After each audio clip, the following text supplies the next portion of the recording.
I would now like to call the July 7th Longmont Open Forum to order.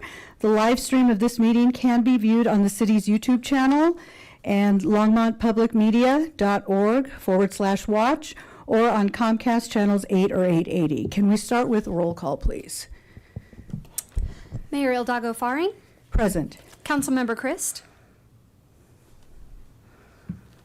She's showing. Aye.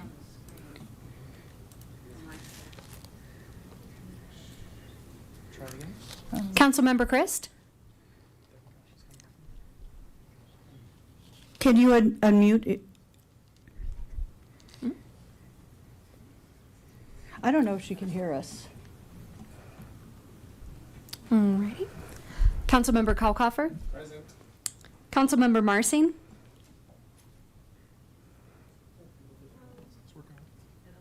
It was working a little bit ago. Uh-oh. Councilmember McCoy. Present. Councilmember Popkin. Present. Councilmember Prieto. Mayor, we have a quorum. Okay, so let's go ahead and stand for the pledge. I pledge allegiance to the flag of the United States of America and to the republic for which it stands, one nation, under God, indivisible, with liberty and justice for all.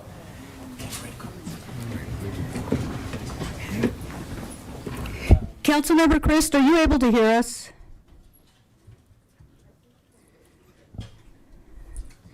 So I'm wondering if we're going to have to, they can't, I know. Okay. Lindsay's here to give. Okay, so we're going to work on the sound. Oh, do we need to unmute the podium?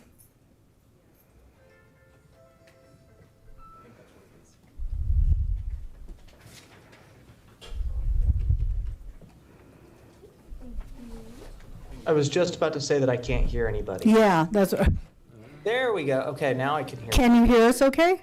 Yeah, now I can hear you. Okay. I had nothing before that. Okay. So. Okay, so we let the record show that Councilmember Christ and Councilmember Marsing are joining us virtually, and they are present. And Councilmember Prieto is present as well. So at this time, the whole meeting is open forum tonight. So in accordance with our council's rules of procedure, the rules for providing public comment are as followed. So we have, so with open forum, you do not have to be a Longmont resident to speak during the open forum.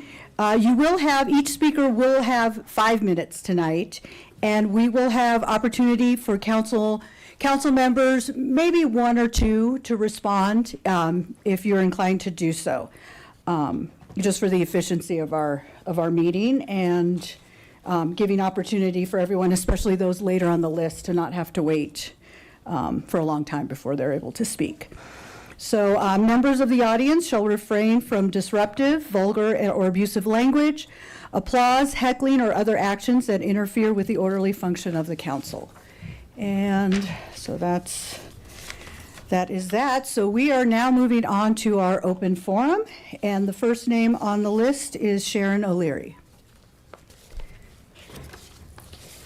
And those of you this is my way of running the meeting. I do not require that you state your address because it's out there in the public. And I see that everyone put their address on here. So if you just state your name for the record, that would be wonderful. Thank you. Go ahead. Good evening, council members. Sharon O'Leary. I'm here tonight to talk about a past and hopefully a present. 1999, vote 2A. We did and we won. 2A started as, it started as a going for a new rec center. And things were going extremely well, and we were going to forge ahead. And then the city manager at that time decided that it would be a good idea to add the museum in the senior center and make it a bigger bond and kind of take care of everyone, which in theory was great. But in practice, this would have won on its own. In practice, the give and take, the yin and yang of having enough money and dividing up a pot between 3 people, the day the rec center opened, it didn't have enough pool lanes.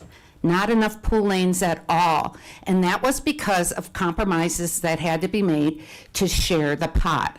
Now, before we took this to council and to the citizens to vote on, we only had Roosevelt Park, which was considered a rec center, and we had Centennial Pool. Centennial Pool at this point is probably on its 7th life, out of 9 if we're lucky, okay? So I'm a little nervous. So then the YMCA closed. And possibly could we purchase and totally rehab an undersufficient, underserving building to meet our today population 26 years later? I don't think so. And so I am here tonight to plead with you. It's a Band-Aid. It's a used car. People enjoyed the facility, but people who swam there knew the roof was falling into the pool. There are many, many problems. If the city wants to do something very wise, they'll buy up all that equipment, put it in storage, and start building a brand-new rec center with enough pool lanes, possibly to host a meet, but if not, enough to at least make sure our seniors and infant swim and recreational swimmers have enough lanes to recreate on a regular basis with their own tax dollar. So I just know, I mean, I don't know, but I know somewhere out there maybe negotiations are going on with the Y, and I say no. We deserve more, and our population, I wish I had the stat on what the population was in 1999 to now. Just think about how much we've just grown in the last 2 years. So what we need to build is a facility that's bigger than the Y. But if we put millions of dollars into rehabbing the Y, it's going to be like this last bond issue, where we open up a day late and thousands of dollars short and not meeting the needs of our citizens. So I'm asking you to thoughtfully pause, wait, plan, but don't buy that used car. It's a big Band-Aid on a gaping wound. And let's take care of all of our citizens. Let's have enough pool lanes and recreational space for seniors, to infants, to teens, to middle-aged people like myself. I think public recreation is probably one of the greatest gifts and the biggest bang you can get for your dollar. I greatly appreciate what you do for us on a day in, day out basis. Thank you. Great, thank you. Okay, next person on the list, Maureen McCoy. Bless you. Hello, City Council. My name's Maureen McCoy. I'm here to speak about something that's near and dear to my heart, which is the Callahan House. I serve on a women's group called Questers, and we as Questers from the Longs Peak chapter were fortunate to apply for a grant through our international campaign, and I personally applied for the funding to help cover the cost for the restoration and preservation of the Callahan House dining room set. I'm happy to say that we received that $5,000 grant, and good news that will help pay for the larger sideboard and 2 of the chairs. The whole goal is that Questers should cover the cost of the complete restoration of that project. Questers is one of the oldest women's organizations in the United States.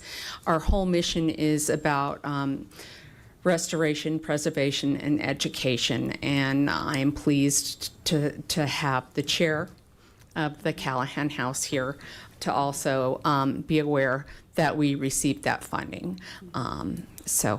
Karen Cruz. say a quick. Yeah. First of all, thank you all for the work that you do on council. It is immeasurable, and you are a treasure to our community. Thank you. I want to just say, as I do serve as the Callahan House Board chairperson, I also personally am grateful, having spent over 13, this is my 13th year of serving for the benefit of the Callahan House, and I have never seen a group so committed to historic restoration and preservation as the Questers. And they have been significant in many years of projects of historic restoration and preservation, which is just, it's incredible. And so this group, they're fabulous, and I'm personally grateful. And as the chairperson for the Callahan House Advisory Board, serving as the individual in that seat, I can't say enough good things about the Questers and how grateful the Callahan House is and should be because of their efforts. So thank you, Maureen, for everything that you and the Questers do. And thank you, City Council members, for everything you do and all of your support for the Callahan House Advisory Board. And the board, it's such a special gem for our community. I'm truly grateful to be of service. Thank you. So I'm really thrilled that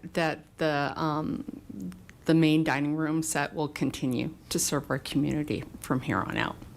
Thank you. Thank you. Yeah, and thank you for your work on that. I really took it for granted the level of work and commitment that happens behind the scenes to take care of the home and all the events that the team puts together. So thank you so much. Okay, next person on the list, Chris Allred.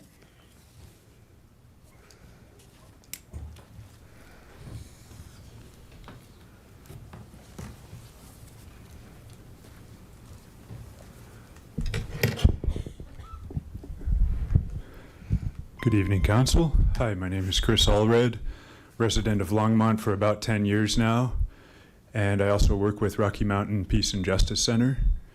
And I do want to start by saying thank you to the Council for holding this open forum. I think it's a great exercise in government transparency and keeping an open forum active, keeping a dialogue active with constituents and the governing body. So really, really want to commend you for holding this event.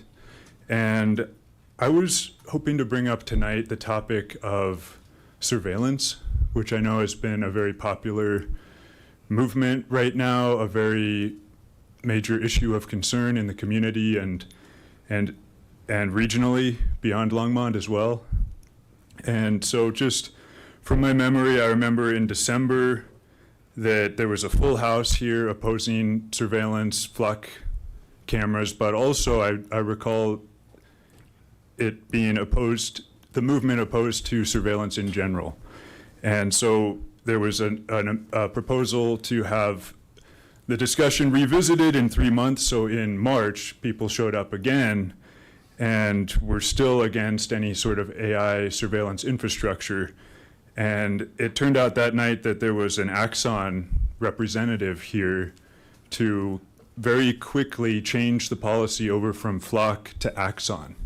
So I think my concern there is that the community's demand really wasn't addressed to stop implementing any sort of AI surveillance infrastructure, and there really wasn't even an opposing view to have a more critical discussion with that Axon representative. And I think that the community and the council could have really benefited from another viewpoint to share an opposing view from that representative, which is clearly going to frame the issue in favor of Axon.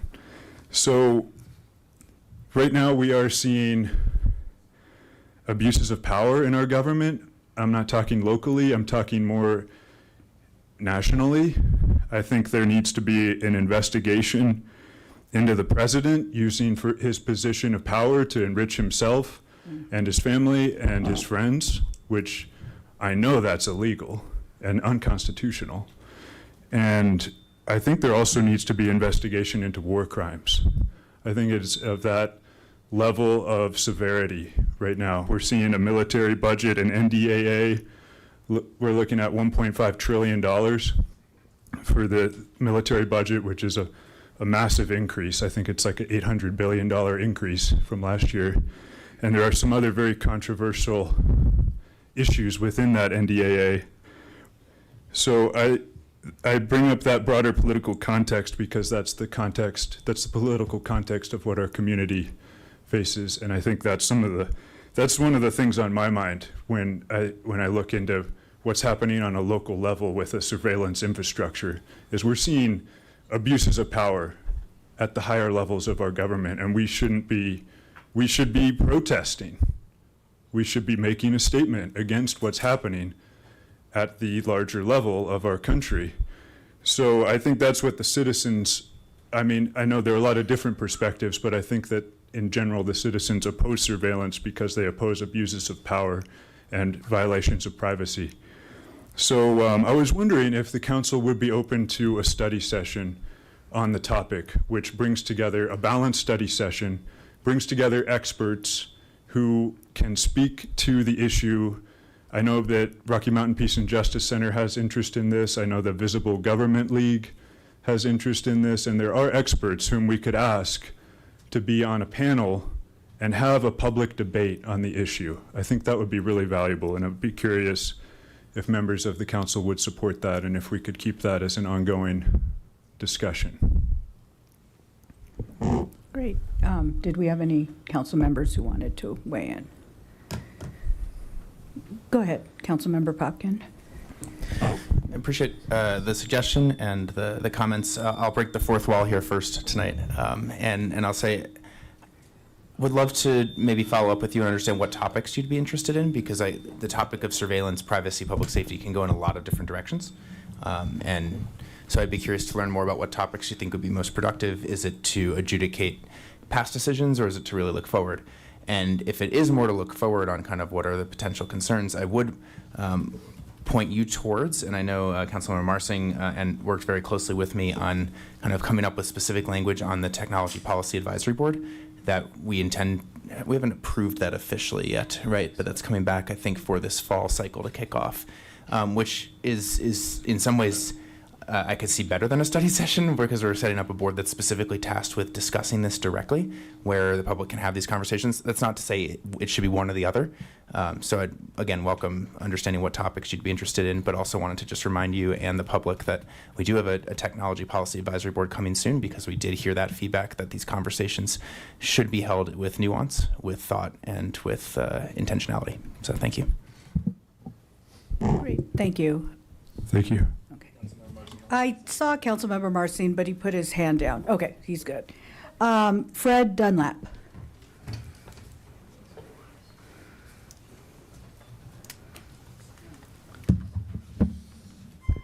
Good evening, Mayor and Council. My name is Fred Dunlap. Live on Kubat. I'm on the board of directors for the HOA out there. I've been in the city for 35 years. First, I'd like to thank you for holding the forum, and I'd like to thank you for being council members. Oh, good, I get to have a meeting. Oh, that sounds like a horrible thing to me. You guys seem to want to have meetings all the time. I would like to ask you for modification to the city's process to grant short-term rental licenses. I understand this is coming up for a first reading in a few weeks. I'd like you to add a question to the application along the lines of, I certify this property is not short-term rental restricted. And then if they don't answer yes, in other words, it is restricted, don't grant them the license. If they then lie on the form and say it's rentable, and it turns out not to be, their city has some means to revoke the license. The problem we're noting as an HOA is we have an owner who just flaunts the rules and says, well, I don't care. What are you going to do? Fine me? And the answer is yes. The fine is $250 a month, and they're happy to pay the fine. It maxes out at $500. That's nothing compared to what they're making on the short-term rental. The owner is a real estate professional. I suspect their job is buying properties and short-term renting them. If you look on the website that does short-term rentals, you'll see them listed as an all-star short-term rental person. I have contacted the city, and it turns out their license for this property is up for renewal. Maybe it's been renewed by now. And the city knows that this person is not permitted by the HOA rules to rent it, but the city can't restrict that license right now. You can fix this. Maybe have your attorney draft better language than what I had. Kiowa, the Colorado Common Interest Ownership Act, is tying our hands as a board. We can fine them twice, and then we have to sue them. That's nobody's best interest. It burns up our money, it burns up, it's just not a good thing to do. It's not fair to the homeowners. The homeowners bought a property that was stable, obtainable, livable, purchasable. You get the point, right? They bought something, and now this other person comes in and only Airbnbs it. And we can't, as an HOA, do anything about it. 5% of the people win, this one owner. 95% of the people lose. This person has signed 2 separate contracts saying that they will not short-term rent it. Yikes. You guys talk about affordability. A real estate person coming in with the intent of short-term renting it is not helping that. It's not helping it be obtainable. As you know, this is going to get worse with Sundance coming up. Maybe you can address this issue at that time. If you have any questions, go for it. Any comments? Do you have any questions or comments from council members? Councilmember Popkin. Thank you, Mayor, and thank you, Fred. Actually, it's mostly a question for staff. Do we know when the short-term rental policy update is coming back to us? Do we have? August 9th or something. It's the August 9th meeting? 9th. Thank you. Beginning of August. Thank you, Jen. Yeah, the first, okay. So thank you, Fred. And so you clearly were aware of that, but for anyone else who's interested in the short-term rental topic, just wanted to put that on the radar. Thanks, and thanks for your email the other day, Fred. Appreciate it. Okay. Councilmember Kalkoffer. Thank you, Mayor, and thank you, Fred, for the information. Do also want to point out that we're looking at temporary short-term rentals on that time. So it would be interesting to look at it holistically as well. So I'll be looking for information as well for short-term rentals that we have on a regular basis as well. Get people to claim that this is rentable, and then if they lie, it's not. That this person is just flaunting the rules. We're trapped. It's frustrating. Thank you for bringing that to our attention as well. Steve Brinkman?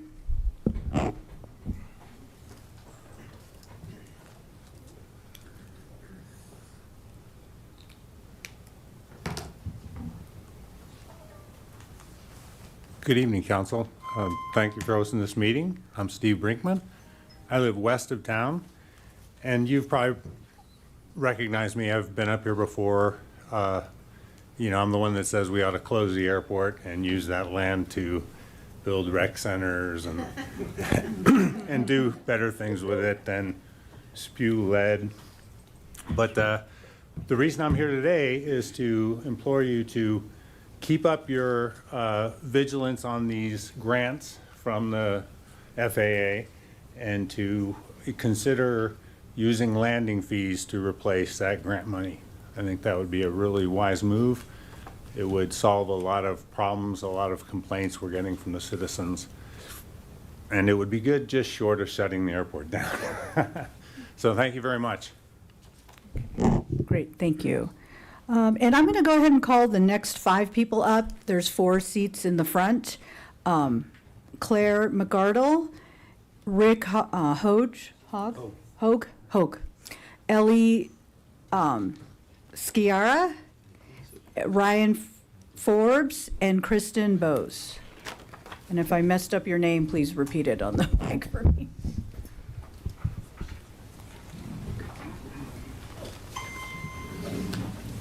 Okay. Hi, everyone. Good evening. I'm Claire McCardle. It's great to see you. I have also been here quite a few times in the past few years. I'm a former school teacher, art and PE, then became a professional sculptor after many years going back between Longmont and Italy, working on my big commissions and so forth. I decided to give back more to my community and have hosted in my wonderful studio on our ranch west of town workshops, artist talks, open studios that somehow got in the Longmont paper, and over 100 people showed up wanting marble carving demonstrations and so forth. A few years ago, I had a teen stone carving workshop, and these kids came all day and didn't even stop for lunch. And a little bit to piggyback on the first speaker, I think it's really important as members of society that we pay attention to giving the public, all, like she said, children all the way to seniors, places to come and feel inspired, recreate. And I mean, look, we don't even talk to each other in the line at the grocery store. Well, I do. I'm Irish, so I talk to everybody. But, you know, it's really important for me to, I've built this studio. My husband and I had a legal pad when we first met, and instead of an engagement ring, he built me a big studio. This was our dream, to provide an environment to host places for and workshops and have other artists come. We've had songwriters recording music. Recently, one of my former students is submitting a film for Sundance. She's a Longmont resident, and she came and filmed on our property. So now I'm going to get to my point, is that when she was filming, she had to dismiss her whole crew because of the airplane noise. I've had to cancel trainings and workshops. I want to expand my offerings to, can you imagine vets with PTSD coming to my studio to work in clay, which is something I'm collaborating with Denver artists who want to come up. And there's no schedule. We can't schedule anything anymore. Events, weddings, funerals. I mean, we have this beautiful place, and one after another, and there's no schedule at all.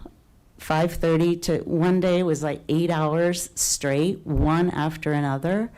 And so I haven't really wanted to invite people over. We've had yoga and then sculpture in the same day, where people come for 3 or 4 days at a time. We even had people out of state. I've hosted Japanese artists that had bamboo flute and ceremony, and none of that is possible anymore. So I do want to commend you for scrutinizing these FAA guidelines that come with these grants. And like Steve just said, you know, really consider landing fees. I think I always say go up, look 10, 20 years from now, looking back at this city, the decisions you make about that today will be like, oh, it's obvious. So thank you for considering and listening to me. And I know it was a lot, but I'd love to invite you at any time to come over to my studio. Matthew, I know you're a musician, and I have a piano in my studio. I mean, there are things to bring community together, and the arts are really powerful, as you know. And I think there has to be a balance. And close your cell phone. Okay, so thank you so much. And we would love to have coffee or invite you over anytime for a meeting. I have big tables, and I make great Italian espresso. Thank you. Thank you. Okay. Next person on the list, Rick. You can come on down. And then the mics are on in the front, so those of you who are next to speak, if you want to stay seated at the tables, you can speak into the mic as well. So just throwing that out there. Mayor Hidalgo Faring and council members present and by Zoom. First, I want to say thank you for continuing the public invited to be heard. It's important, and these public forums, I think, are also very helpful and very important. My name is Rick Hogue. I am going to give my address. I live at 353 Grant Street, which is in the older part of town. And my wife Cindy and I have lived there a little over 45 years. And as a member of this council back in the late 1990s, I can say I really appreciate you guys' devotion, the effort, the time, the sacrifices you have to make to be on this council are very much appreciated by me. That being said, I love Longmont. We wouldn't choose any place else to live. The quality of life is wonderful here. We have a little problem, and I'm sort of piggybacking on what the lady just said. Recently, I sent you all a log of just one evening and the next Friday morning. This was actually June 11th and June 12th, of the number of planes that were flying over us in Old Town. And these are ones that they block out what you can say, what you're saying to the person sitting next to you. If you're trying to play some music, they block the music out. And this is not an anomaly. This is happening all the time. Not every day, but most every day. And just last Tuesday, a week ago, on the 30th, I was out in my garden trying to do some gardening, and it was so horrendous. I said, I have got to go in and keep track of this. So I went in, got a yellow pad, came back out, and between the time of 9:38 and 10:41 in the morning, 18 planes flew over me. Now, not everyone was right over above me, but they were all within visible sight, and they were all noisy. They were all loud enough. And so I thought, this is ridiculous. My son, our son, who's an FAA controller and has been for 18 years, he made a nice analogy. He said these planes, and many of them where you see circling around, there's these little white planes, single engines, which apparently, and I've learned, are now associated with a flight school that apparently is moving up or has moved up to Longmont, in addition to being part of Rocky Mountain down in Broomfield. He said those planes are like lawnmowers, gas lawnmowers in the sky. And that's an apt description of what they sound like when they're flying by, whether it's to the north of you heading, west, or the south. They interrupt our peace, peace and quiet. And that was the last parting word from our son, who's the FAA controller. He said, don't ever let those flight schools into your little municipal airport. He said it's a nightmare. And I don't know where we stand on allowing that flight school into, our little airport, but it's something we absolutely have to consider and look at, because I don't think that's going to go away. If we're going to have a flight school here, there's going to be more and more traffic. And I don't buy the story that, well, the FAA controls everything, and so we don't have any say. I'm sure they have rules. I'm sure they have procedures. They have policies to protect people from certain flight things, but there's a lot that I know we as a city can do. We own that airport, and so there are things that we can do. The only thing worse, my son, who's the FAA controller, said, is a military. You don't want the military coming into your airport. They are actually the worst. The Harriers, you just keep them out. And that ties into what I want to say about federal grants. if you're looking to raise money for a federal, because of the airport, the wear and tear, I understand, everything needs to be kept up. I only have 20 seconds left. Everything needs to be kept up. But taking federal grant money, there's going to be implicit and explicit agreements from the federal government. This is what you have to do with your airport. So before you take any money, let landing fees, cover that. So anyway, thank you for Thank your you. time. Okay, I did see a mic. Councilmember Marcin, are you good? Okay, thank you very much. Okay. So Sandy, we're getting some feedback, so maybe if we could turn off these mics.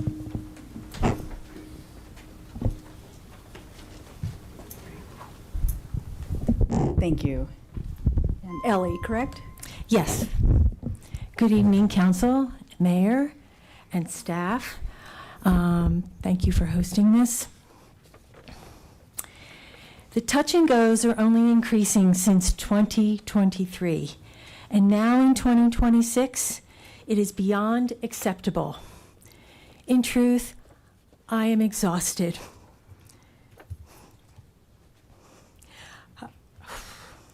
I've sent numerous emails, phoned Levy Brown to no avail, and I'm starting to wonder who really cares.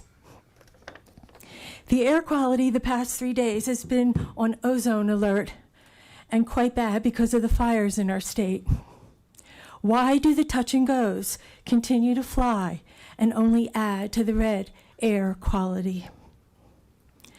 I recently read this regarding Rocky Mountain Flight School. And this is from their, it was a social media thing.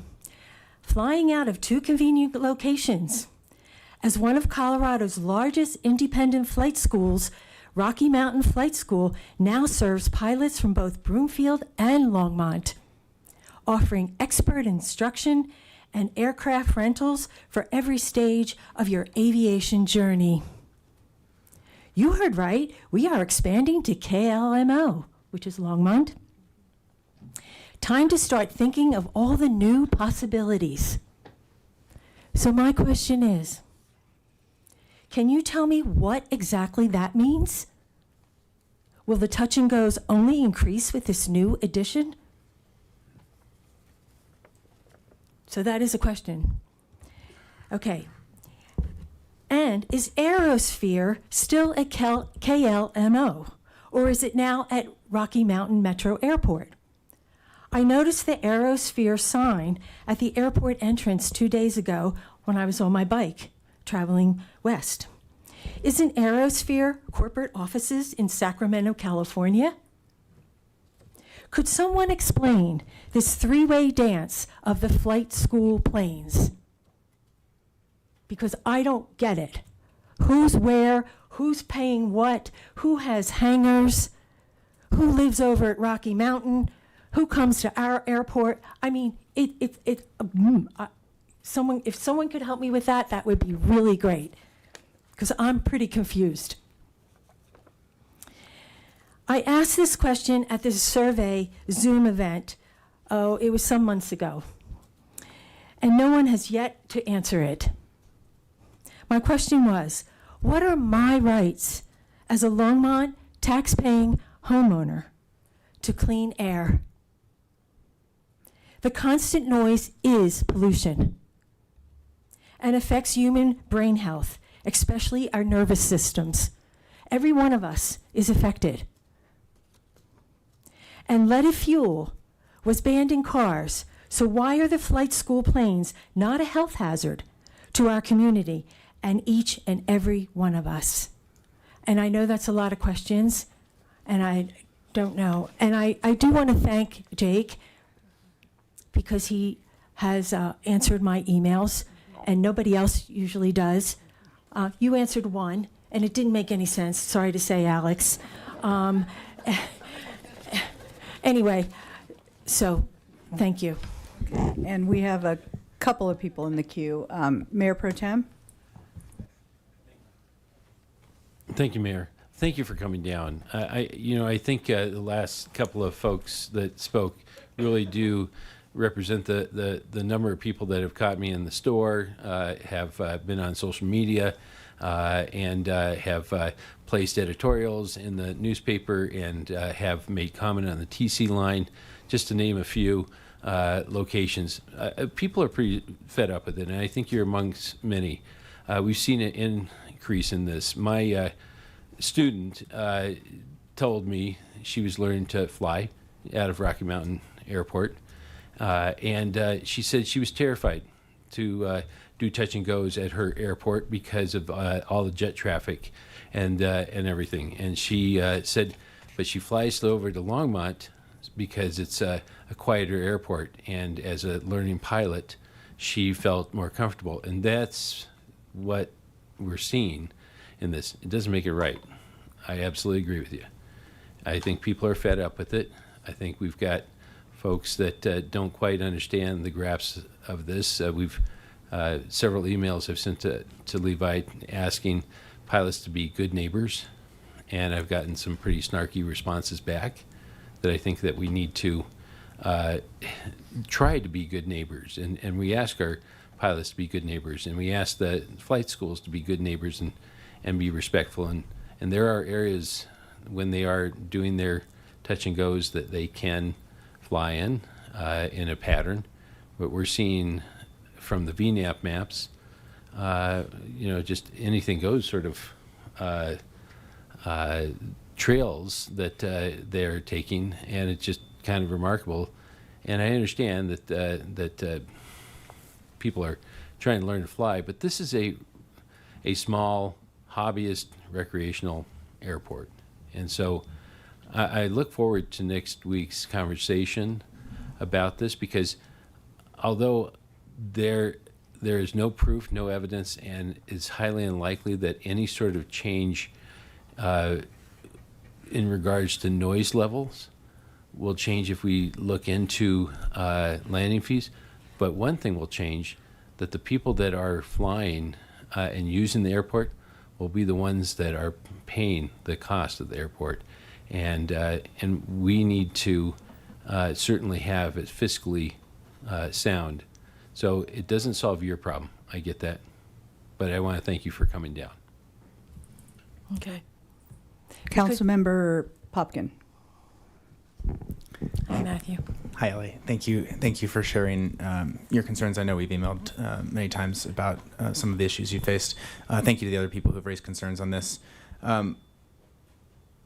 There have been changes in the last few years, and it has impacted quality of life. I don't think there's any denial about that.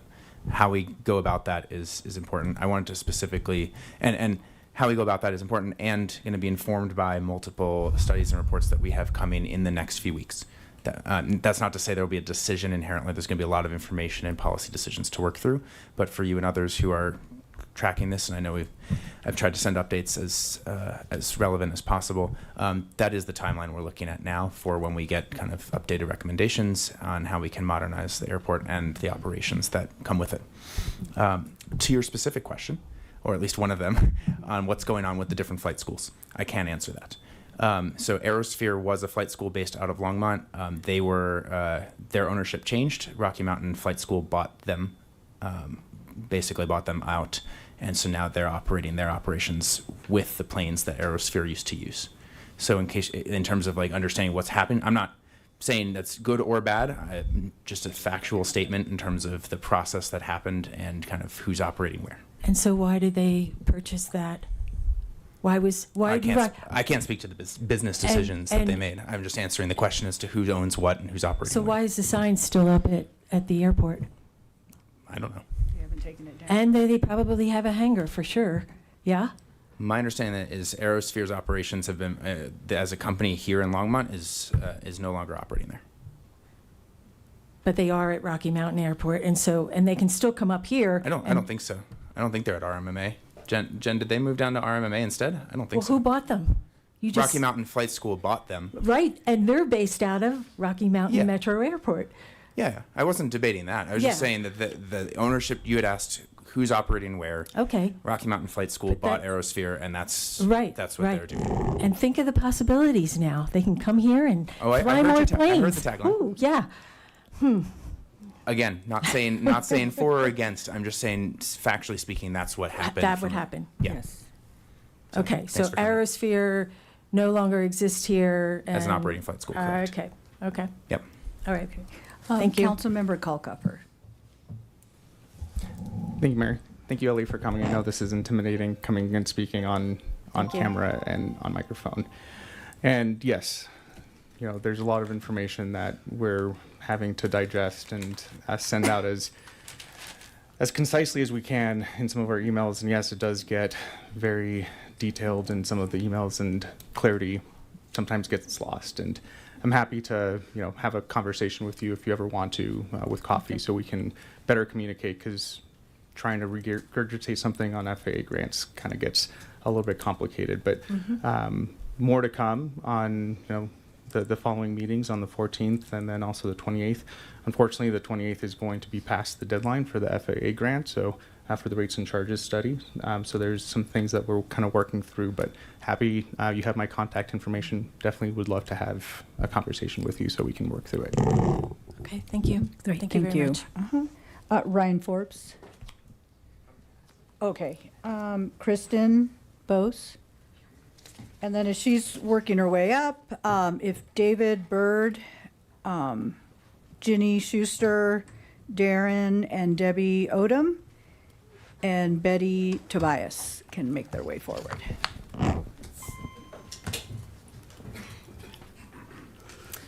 Good evening, Council and Mayor. I'm going to start with, it does not make me feel better to know that the most inexperienced pilots are the ones who are now flying over my neighborhood and my children's school. In a recent City Council meeting, the Ward 2 representative stated that it would be irresponsible to decline the federal grant money to repair the Vance Brand taxiway. Yet Longmont's Police Department refused to take a grant because of the egregious terms of federal grants. The Police Department is prioritizing a moral standard, and I believe it would be irresponsible of Council to take grant money and violate that moral standard. It was also stated that the FAA grant being considered is the largest that has been requested by Longmont. So can someone please tell me the amount of the requested grant, as well as the amount needed to repair the taxiway, and briefly explain the disparity? Was it 1.5? I'm trying to remember who's 1.6 mil plus the match, 700,000. I'm trying to go up. There's a lot of numbers in my brain trying to remember that. So I think it was 1.6 million, but we have staff member Jen Newton. Good evening. And I also have more questions. Okay, So yeah. Okay. We paused your clock. Okay. Oh, you did. All right, go ahead. Continue. So the contract component, which is not necessarily the grant component, is $746,000 and change to do this construction work. I'll have to pull up exactly what is the grant, but that larger amount is for both the design and the construction. So those two grant items roll up into that $1.6 million. So I can get the specificity on the grant related to the construction, but the construction contract itself is $764,000. Okay. And this was a part 2 of 2. So last year or a year and a half ago, we had approved the first half. So it was a whole other council that approved the first half. So that locked us in to having to pay for the taxi lane, whether it's through a grant process or pulling out of general fund dollars.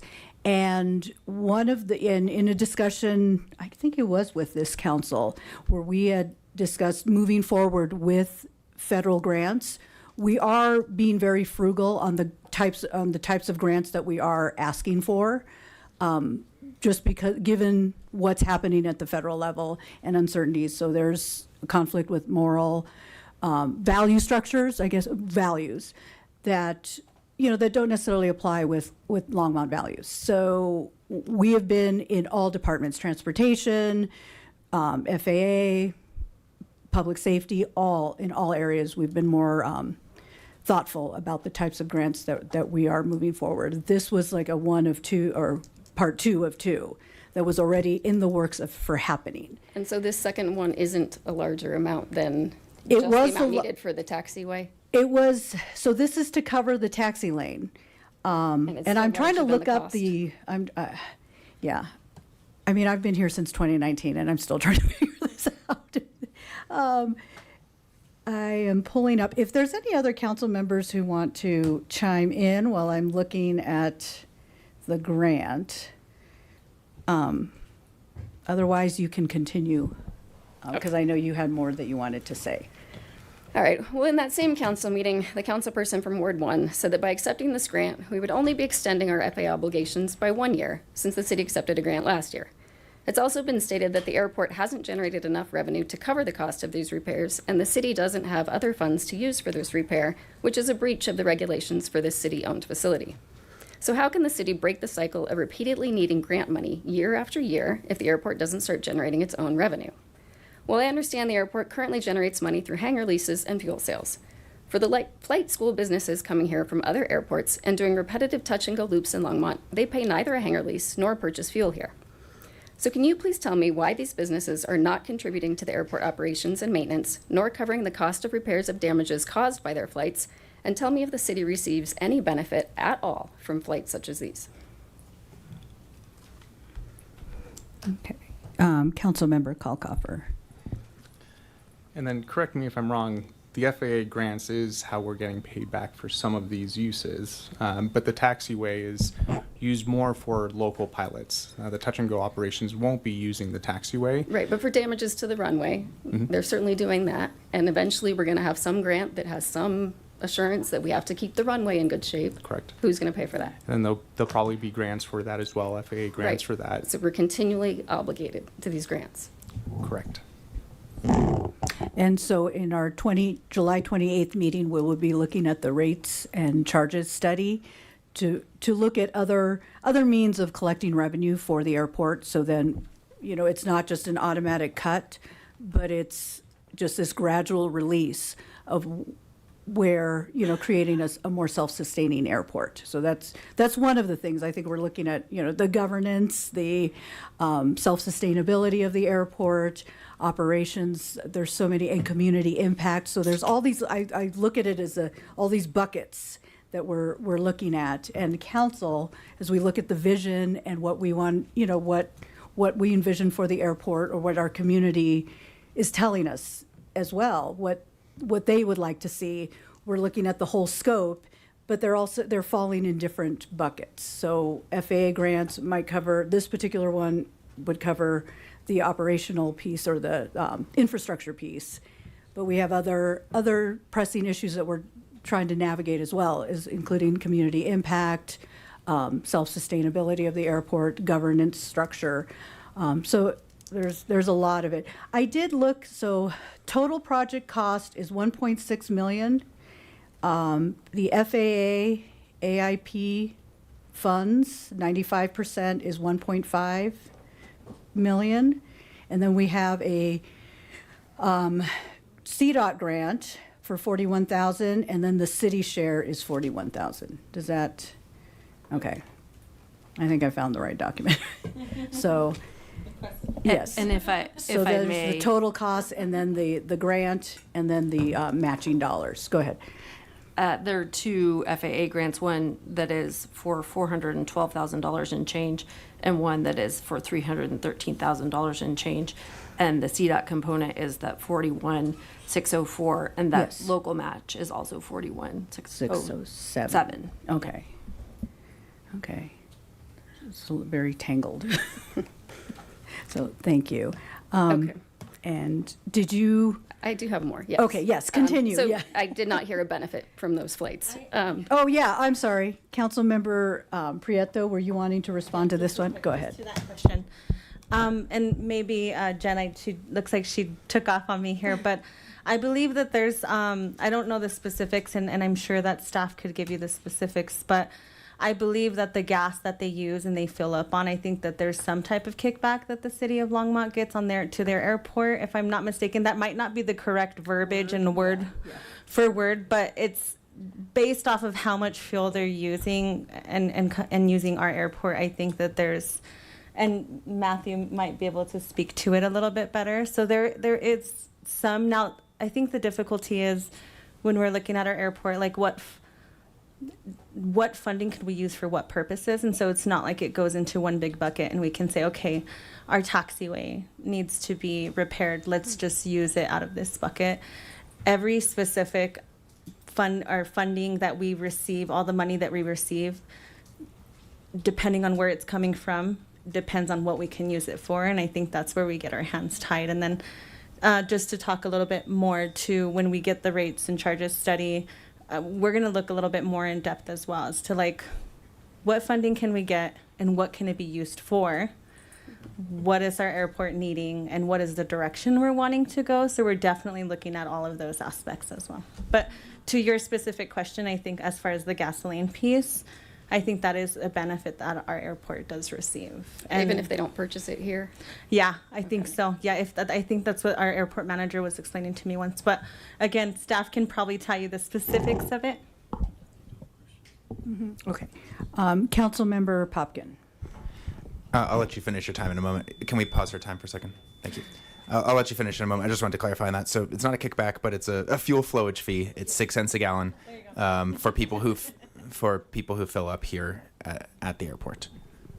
And if they don't, though? If they don't need to buy gas here, then they're not. Because they're just doing the loops and they leave? If they don't need to buy gas here, We my get understanding zero. is that they're not paying that. Because it's tied to, it's like a fuel tax. It's Yep. like a gas tax, like you pay. Okay. So speaking of the rates and charges study, do you believe there's any conflict of interest, given the company chosen to do the rates and charges study and the law firm advising the city about the airport have a history with Jefferson County and Rocky Mountain Metropolitan Airport, which is the base for many of these flights using Vance Brand solely for training operations? And do you believe that the output of the rates and charges study will truly be in the best interest of Longmont and Longmont residents?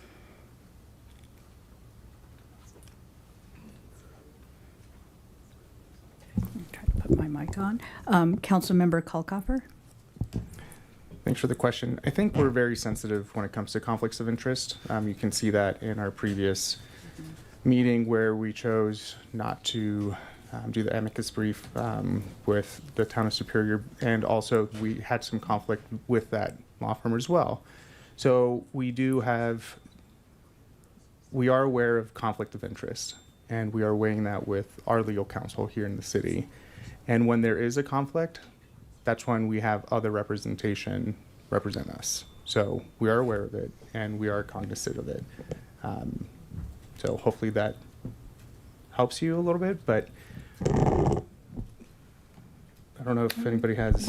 Yeah, I think, yes, you've addressed, we are sensitive to that piece. As well as, the law firm, they did not give us any kind of legal advice for the, when we were discussing the amicus brief, because they were a party to the lawsuit. So they as well are very cognizant, as much as we are, that we didn't want to. Then should we have a law firm that represents us instead of one that has a conflict? So they, in that particular piece, because there was a lawsuit, so they were representing Rocky Mountain or Jefferson County in that case. So in that particular case, that would have been uncomfortable. That would have presented, I think we felt that it would present a conflict.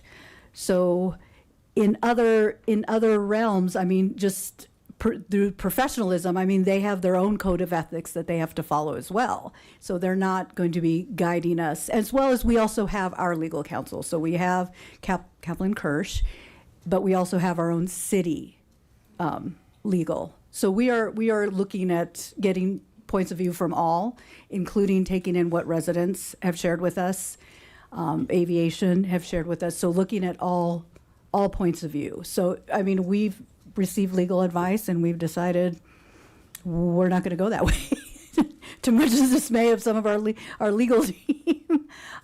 So, that's, it does become our decision and our purview. So we're not just listening to one entity and ignoring all the other aspects. I think, especially with this, what I've noticed with this council is that they're very in tune and doing the research. So that is something I appreciate about y'all. So, but I do see, and so did that, I feel like there was another question you had before I call Councilmember Marcin.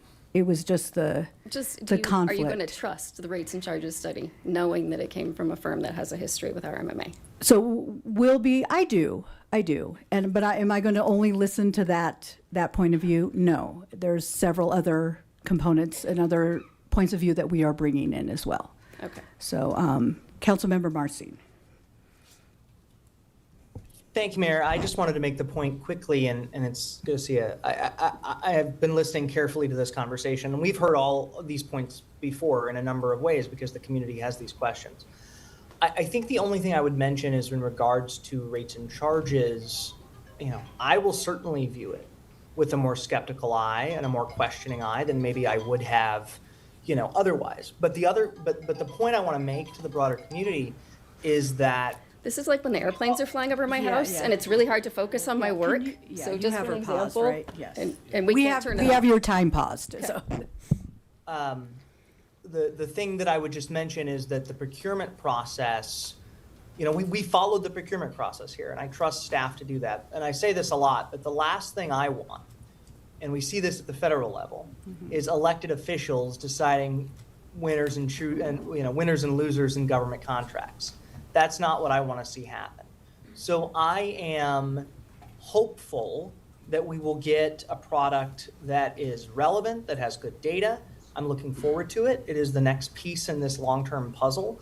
I am a little more skeptical than I otherwise would have been because of the community's feedback on this process, but I am completely confident that we followed our procurement process, and the procurement process landed with the right, I won't say the right result, but the appropriate result in how this lands. And we'll see what the study says. So I just wanted to mention that, procurement and the way that contract was chosen specifically is a challenging and complicated thing that is rightfully not in the hands of us as council.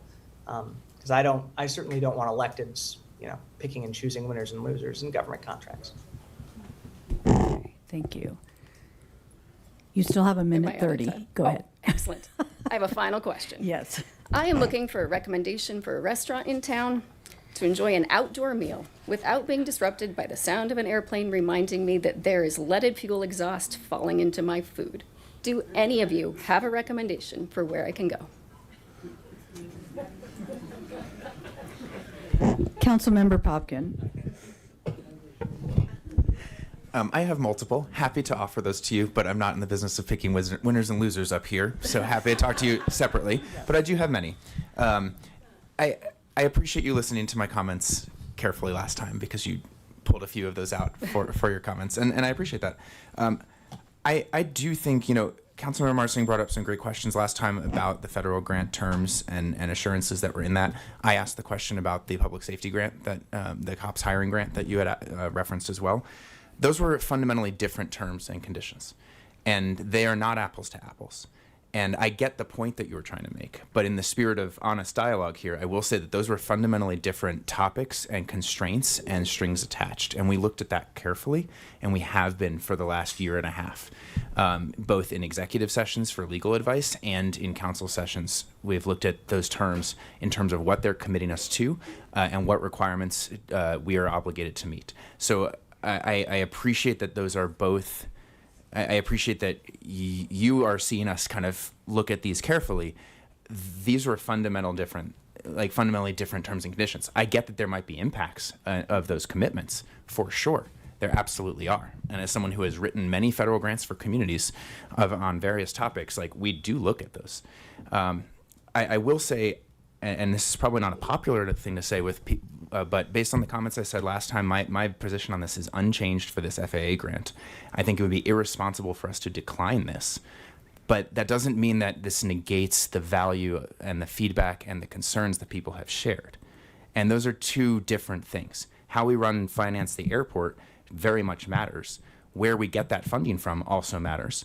And what we're taking funding from to the mayor's point last time, also matters. We don't have 700,000 or 1.6 million at this point to pull from the general fund for this. It would be irresponsible for us to take from something else to do this when this was already something we're committed to. But I don't want us to anchor towards this grant because that's not the long-term solution anyway for this. It's how we fund and finance the airport overall. The rates and charges study that multiple people have mentioned, the voluntary noise abatement program improvements that are coming back, you've seen me skeptical in the airport advisory board meetings last year of that very exact program, and trust me, that skepticism continues. I would love to make it as effective as possible, and that doesn't mean that that is the only strategy here either. We're pulling out a toolbox, hopefully over the next couple months, to chisel away at this in different ways. And if we can make a 5% difference with this tool, and a 5% difference with this tool, and a 10% difference with this tool, I'm all for all three of those tools. So let's figure out what that toolbox actually looks like. In this case, declining. And there might be some different opinions here, but I'll just note that I think that declining this FAA grant at this moment is not a responsible action for us. And so I don't want us to anchor towards that as the strategy here. That doesn't negate the feedback and the concerns that people have brought forward. It just means how we solve that matters. So I appreciate those comments. You're welcome to respond with the 75 seconds you have left. Yeah. I'm still looking for a restaurant recommendation. Yeah. We're offline, because we have a great many wonderful restaurants. Okay. All right, thank you for your time. Yeah, thank you. Okay, thank you very much. Next person, David Byrd.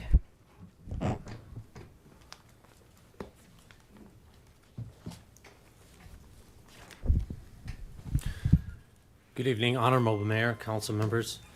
I'll be reading for Linda Lee, who I believe has appeared here before. Couldn't make it because her brother's in the hospital.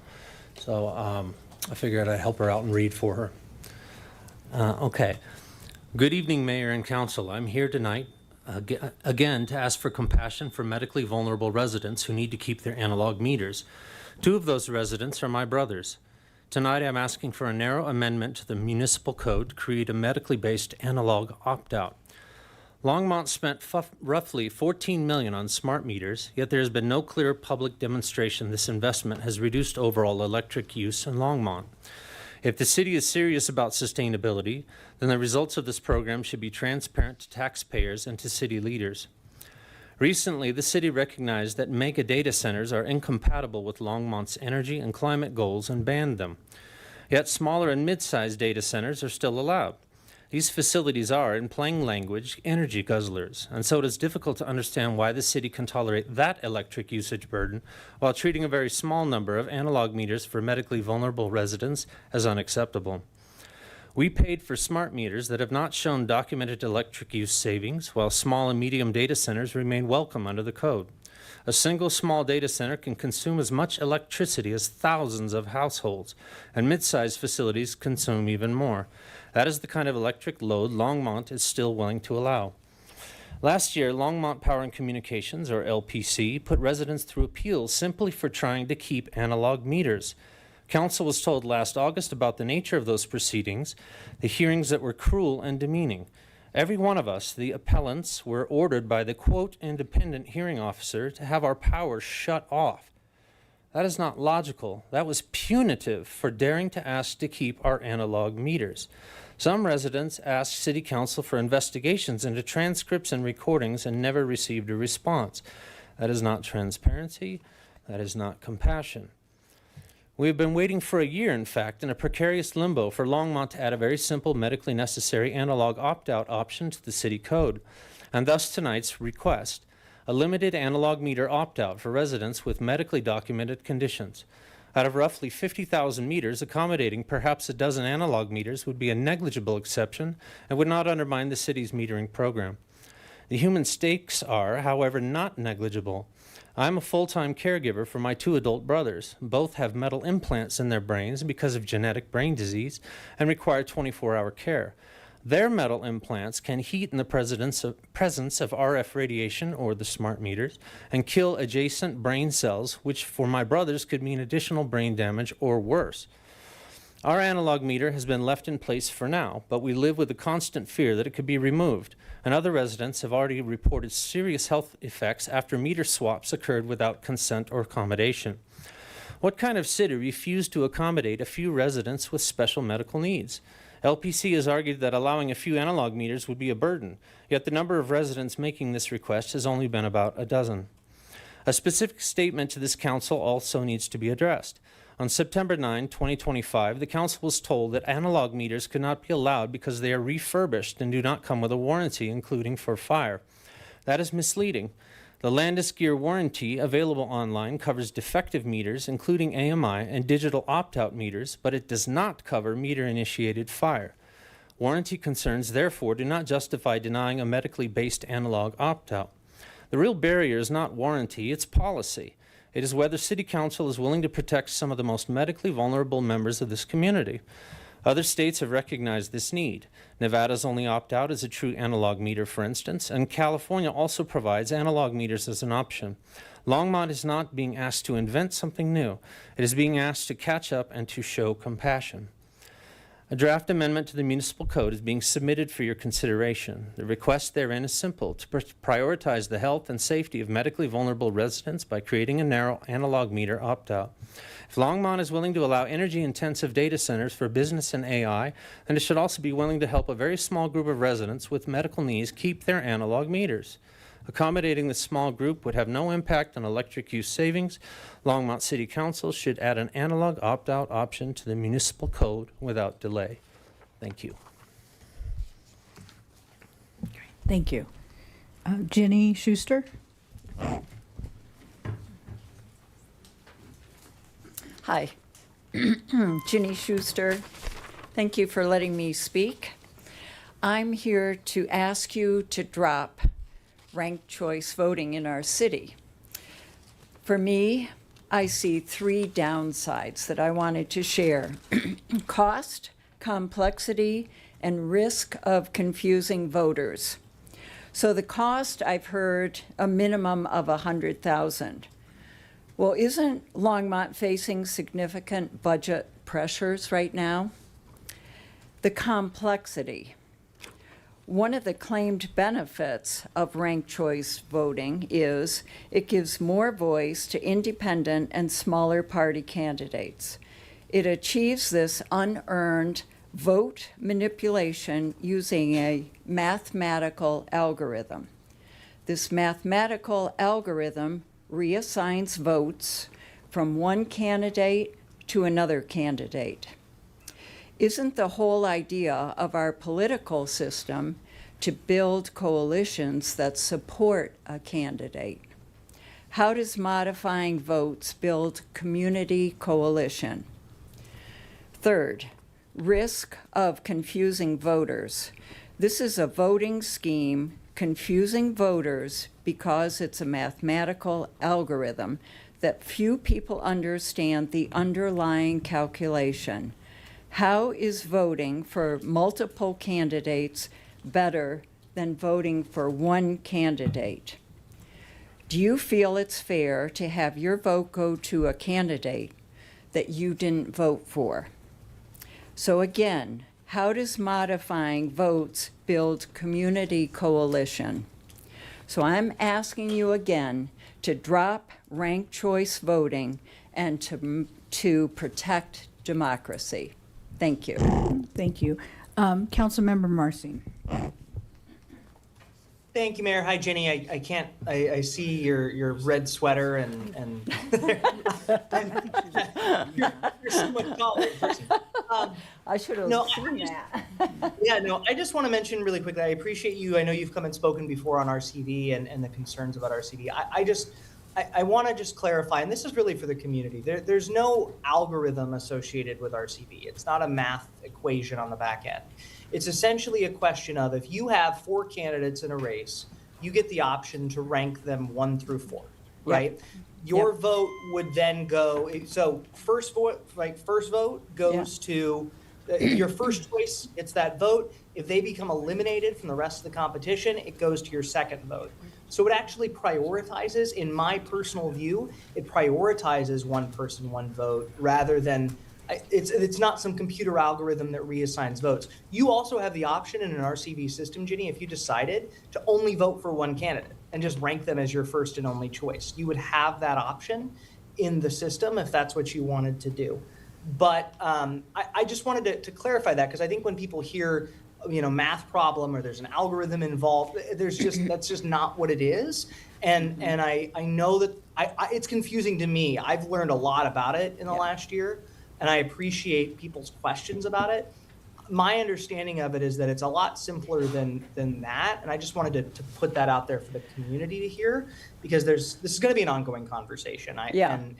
And ultimately, just so everybody's aware, this is ultimately going to be up to voters. If we do decide as a council to refer a charter amendment, if we do, it's ultimately up to voters, and not necessarily we are determining to do it. So I think that's a conversation to be had. I just wanted to mention that.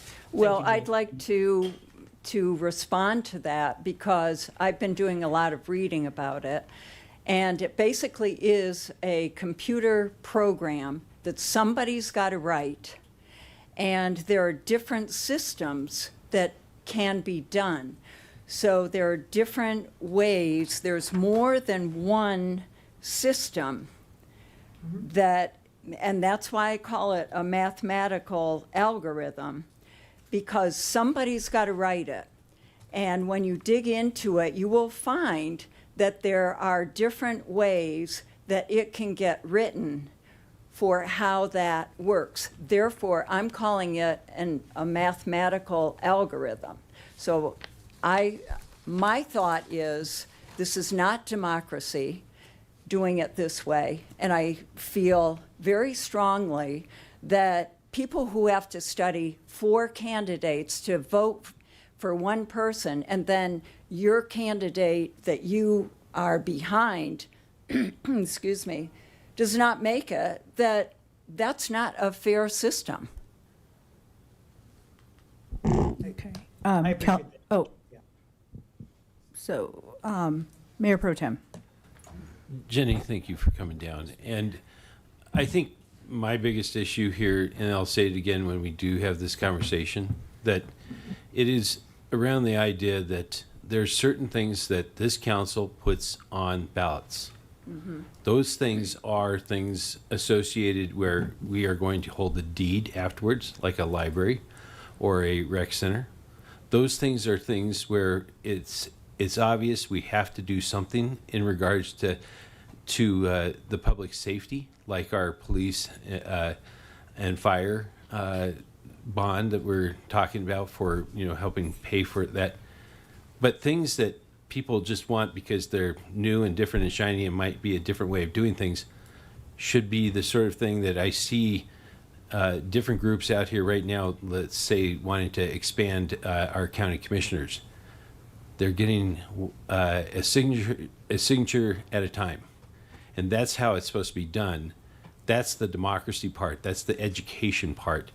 And that's the problem that I've had with this group that's wanting to push ranked choice voting. There are things that we as a council can put on the ballot, and there are things that we shouldn't be putting on the ballot, and letting folks who want more democracy, or so they believe this is the pathway to more democracy, should go out and get those signatures. If there's such support, then they'll go and get it. And so that's kind of my different way of looking at it. And part of it is that then at that point, there's your opportunity for education. And I think this is just a way of cost saving if they get the council to put it on. And I won't be supporting anything that is in that realm. I think we have to keep focused on us owning the deed, or what it's good for the safety and security of the citizens of Longmont. So I think it's a different spin on what your issue is and what you're looking at. But and I do think that there are a certain amount of our population, a growing portion of our population, that who is pretty consistent in voting, which is our senior population, that will find this confusing. And I know we'll come in and we'll get some sort of song and dance about how it really isn't that way, but it is. I teach civics every day. I understand this complexity of this idea. It's an idea, and with all the things that we'd have to do to change our way of setting up our city elections. Yeah. It's a half-baked idea, but it's certainly something that we will have to cross that bridge in the near future here. Okay. I do have a question, though. When you were talking about the machines or the math component, are you talking about multi-winner or single winner option? Because there's two types. So if like our at-large race where you pick the top two candidates, the ones with the highest two votes for the top two end up on council. But then we have single winner, which is your mayor, your wards, and the one at-large seat. So we currently have, the state of Colorado does have the technology to do the single winner. We do not have, according to the Secretary of State, we do not have the multi-winner ready to go right now. Which is the ranked choice voting. No, ranked choice voting, you could do single winner, but you can also have the option for multi-winner. And so really, and there's a couple of things that I want the public to know. We could, as a council, if we wanted to, just make an ordinance change and make this ranked choice voting, we're going to do this. The reason why I like the idea of having it on a ballot is because then the people of Longmont decide this is the voting mechanism we want or we don't want it, rather than the 7 of us up here deciding to make an ordinance change. It actually becomes the decision of the voters. Now, with council bringing it forward, then we can choose the type of language. So rather than public, so if public comes in and they get an initiative on the ballot and they say, we want multi-winner, we want to change the, where we have all at large in one and we have wards in another. I mean, they would call the shot. So if they get it on the ballot and it passes, then it's under the language that the group has decided to bring forward. Well, my Whereas understanding- us, we would be the ones to pick the language that meets the needs of staff, our procedure, and where we're comfortable. Well, Go ahead. I appreciate your discussing all of this. As I dig into it, I didn't realize that there are different systems out there for ranked choice voting. So, and I didn't dig into it that far, but I saw examples of 4 different types of ways that you can do ranked choice voting. Well, that brings up human error, to me. And I've been in the computer where you write code and stuff like that, so I know mistakes are made. And so when we're talking about you don't get to determine on the voting day who won, well, that leaves a lot of question for people, not only the candidates, but the people of your city. And the longer it draws out, the more questions people are going to be asking about their government. Yeah. So why not get back to the way we were? Look through our ballots, make sure that the people who vote show ID. I mean, you got to show ID to buy liquor.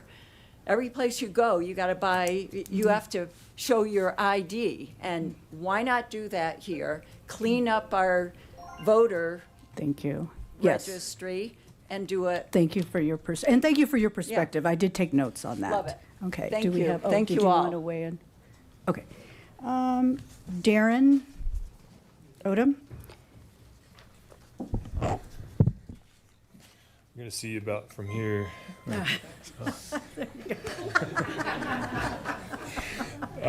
Mayor, Council, thank you for the opportunity to speak tonight. I appreciate what you do, and my name is Darren Odom.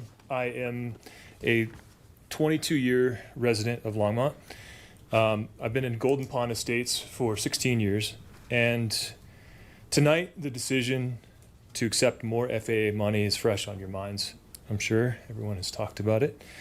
I hope the concerns of the residents that the residents have raised about those decisions don't fall on deaf ears.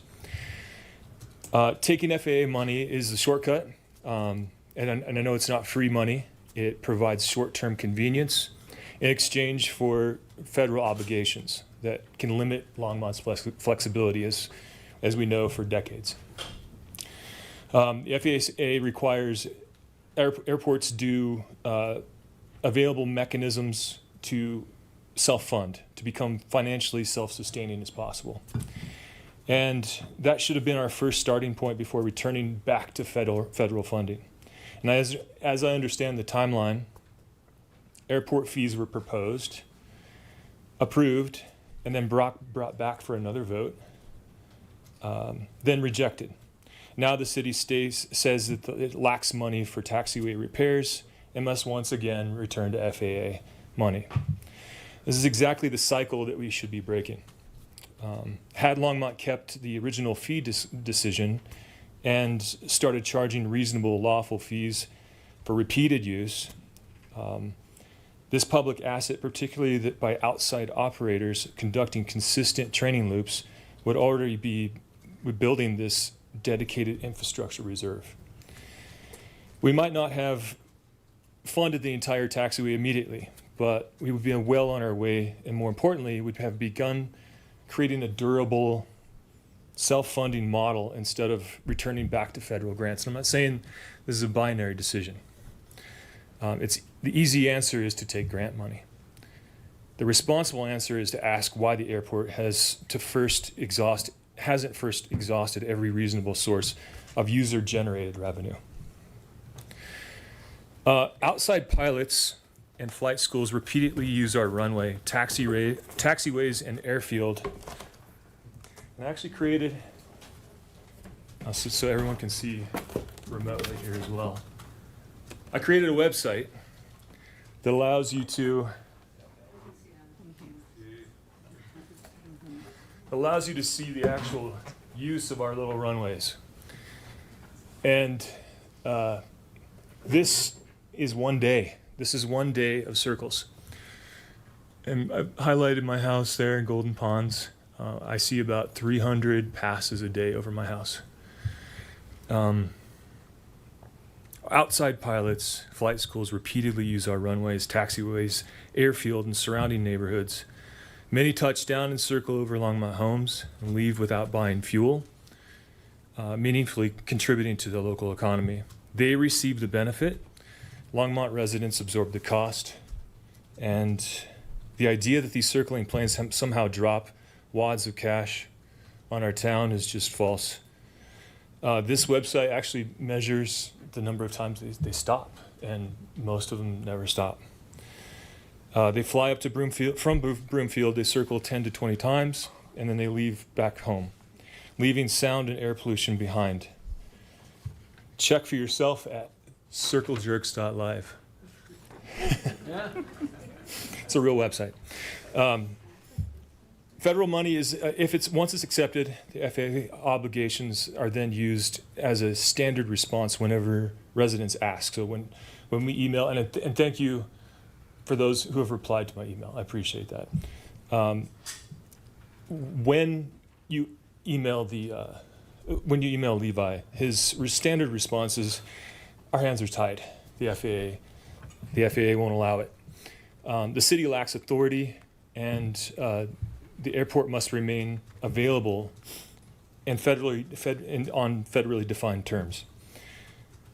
This is why the grant is not merely a taxiway decision. It's a decision about whether Longmont should continue relying on federal money or begin requiring airport users to pay their fair share. Longmont owns this airport. Self-sufficiency should be the rule here. Thank you. No applause. Thank you. Councilmember Popkin. It was Darren, right? Yeah. Yeah, thanks, Darren. Appreciate the map there, the creative naming, and your comments. I wanted to clarify a couple things that you said just for the public's understanding first, and then I just had a question for you as well. First of all, I think the fees structure you were referring to from last fall's discussions were on landing fees. It did not pass. It was advanced from first reading to second reading like most of our ordinances, but it wasn't like approved and then clawed back, just from a process standpoint. Okay, gotcha. So, and even if it had been, we still would have conducted a rates and charges study to figure out what to set the rates at for a federal justified. So there wouldn't have been a fee that would have gone into place at that time. The mechanism would have just been enabled. Totally get it. Yeah. So just wanted to clarify, like we're not like losing out on revenue at this point. We're understanding now at this point what's the rates and charges to make a justifiable and responsible decision as to what the financial structure should be for our various user fees for many of the reasons that you articulated. You also made an interesting comment, and I had a question back at you. You said the easy way would be to take grants when we should be getting as many user fees as possible. Paraphrasing maybe slightly there, but I think I'm pretty close to the spirit. Just out of curiosity, would you support a toll for each road that we have to extract as many user fees as possible before we accept a federal transportation grant for updating our roads? No, because we pay taxes on those. We pay taxes for the aviation stuff too. So, yeah, we pay for aviation, and we pay for roads. Correct. Through taxes. Correct. There are taxes involved in both. Yeah, but we're not talking about regular citizens using this is outside users. We're not talking about residents of Longmont. We're talking about people from outside Longmont. I understand the 90%. differentiating, but we have people who come in and drive. Again, look, I'm looking at the principle that you're espousing here as to like whether we should apply that to our airport decision, right? And for the sake of discussion, we have people who drive through Longmont who don't live here or work here as well, and are commuting through the community as well. They're putting wear and tear. They're not paying to use the roads. If there were a mechanism to do that, sure, absolutely. Okay, thank you. Have you listened to Hover at night? I've listened to many roads at night. Thank you very much. Thanks a lot. Thank you. Debbie Odom? Should we hang that on our wall? I know, yeah. Yeah. My case, you will not have a problem seeing me on the camera. Okay, obviously, my name is Debbie Odom. I've lived in Longmont for 20 years. Like Darren said, we live off of Golden Ponds. We are not airport haters.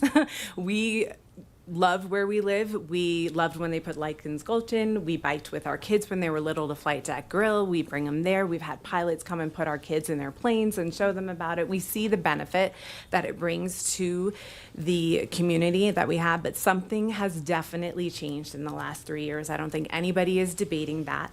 The number of touch and goes is making it tremendously difficult to live in the neighborhood. We love our neighborhood. We have this idyllic neighborhood that Longmont would love to showcase.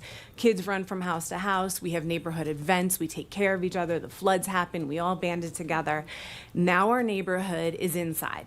We are inside the majority of the time because the planes going overhead is impossible to do anything with. We just tried to have a neighborhood event recently, or I think it was a graduation party for someone here in the audience, and it was nonstop during this poor kid's graduation party. So that is the problem. We're not people who hate the airport. We hate the people who are using the airspace above our airport and not having any respect for the people below. So we understand limitations. We understand that decisions were made before you guys that are now affecting, and that you're now having to deal with all of those decisions. We're not asking the city to defy the FAA. We're not asking the city to undo the past. We're asking you guys to stop focusing on the tools that you don't have and focus on what we can do. We're hearing a lot of our hands are tied. Emails go to Levi Brown, diplomatic responses come back with our hands are tied. There's not much that we can do. And I guess we're really tired of hearing that. There are things that we can do. This independent consultant that was hired talked so much about how great our VNAP plan is, how it's such a great plan. But it's not being put in use. Like you can see on here, the black indicates in one point of the VNAP plan is to show them where they're supposed to be flying. I never, ever, ever, ever see anybody following that. They're not following that. They're going way outside, way over neighborhoods. People as far as Lake McIntosh can hear this. So here you have something where, yes, you guys put all of the effort into making a VNAP plan, but who's measuring it? Who's teaching it? Who's making sure that there is data being collected? My husband built a website in an afternoon that tells us who these cowboys are that are changing the direction of the runway that they're supposed to be taking off on 29 and less wind, blah, blah, blah. There's How can he collect all of that data, see who the repeat offenders are, know their tail numbers, know where they're located from? We have all of this data, and nothing is being done to contact these people. Nothing is being done to reach out to these people. You have hired an airport manager who was a former flight instructor from RMMA and from McAir Aviation, who has connections, who knows these people, who is also has the ability to talk to them. And even from your comment before, you get snarky comments back. That's the kind of people that we have to deal with, to ask them to have respect for the neighborhoods that are over us. That's why there's so much frustration here. There's also, really quickly, I did my own research. I called Rocky Mountain. I said, hey, we have this VNAP plan. How do you guys teach it to the ones? It's not taught. Is it part of the curriculum? No, it's not part of the curriculum. How do they know about it? There's a poster.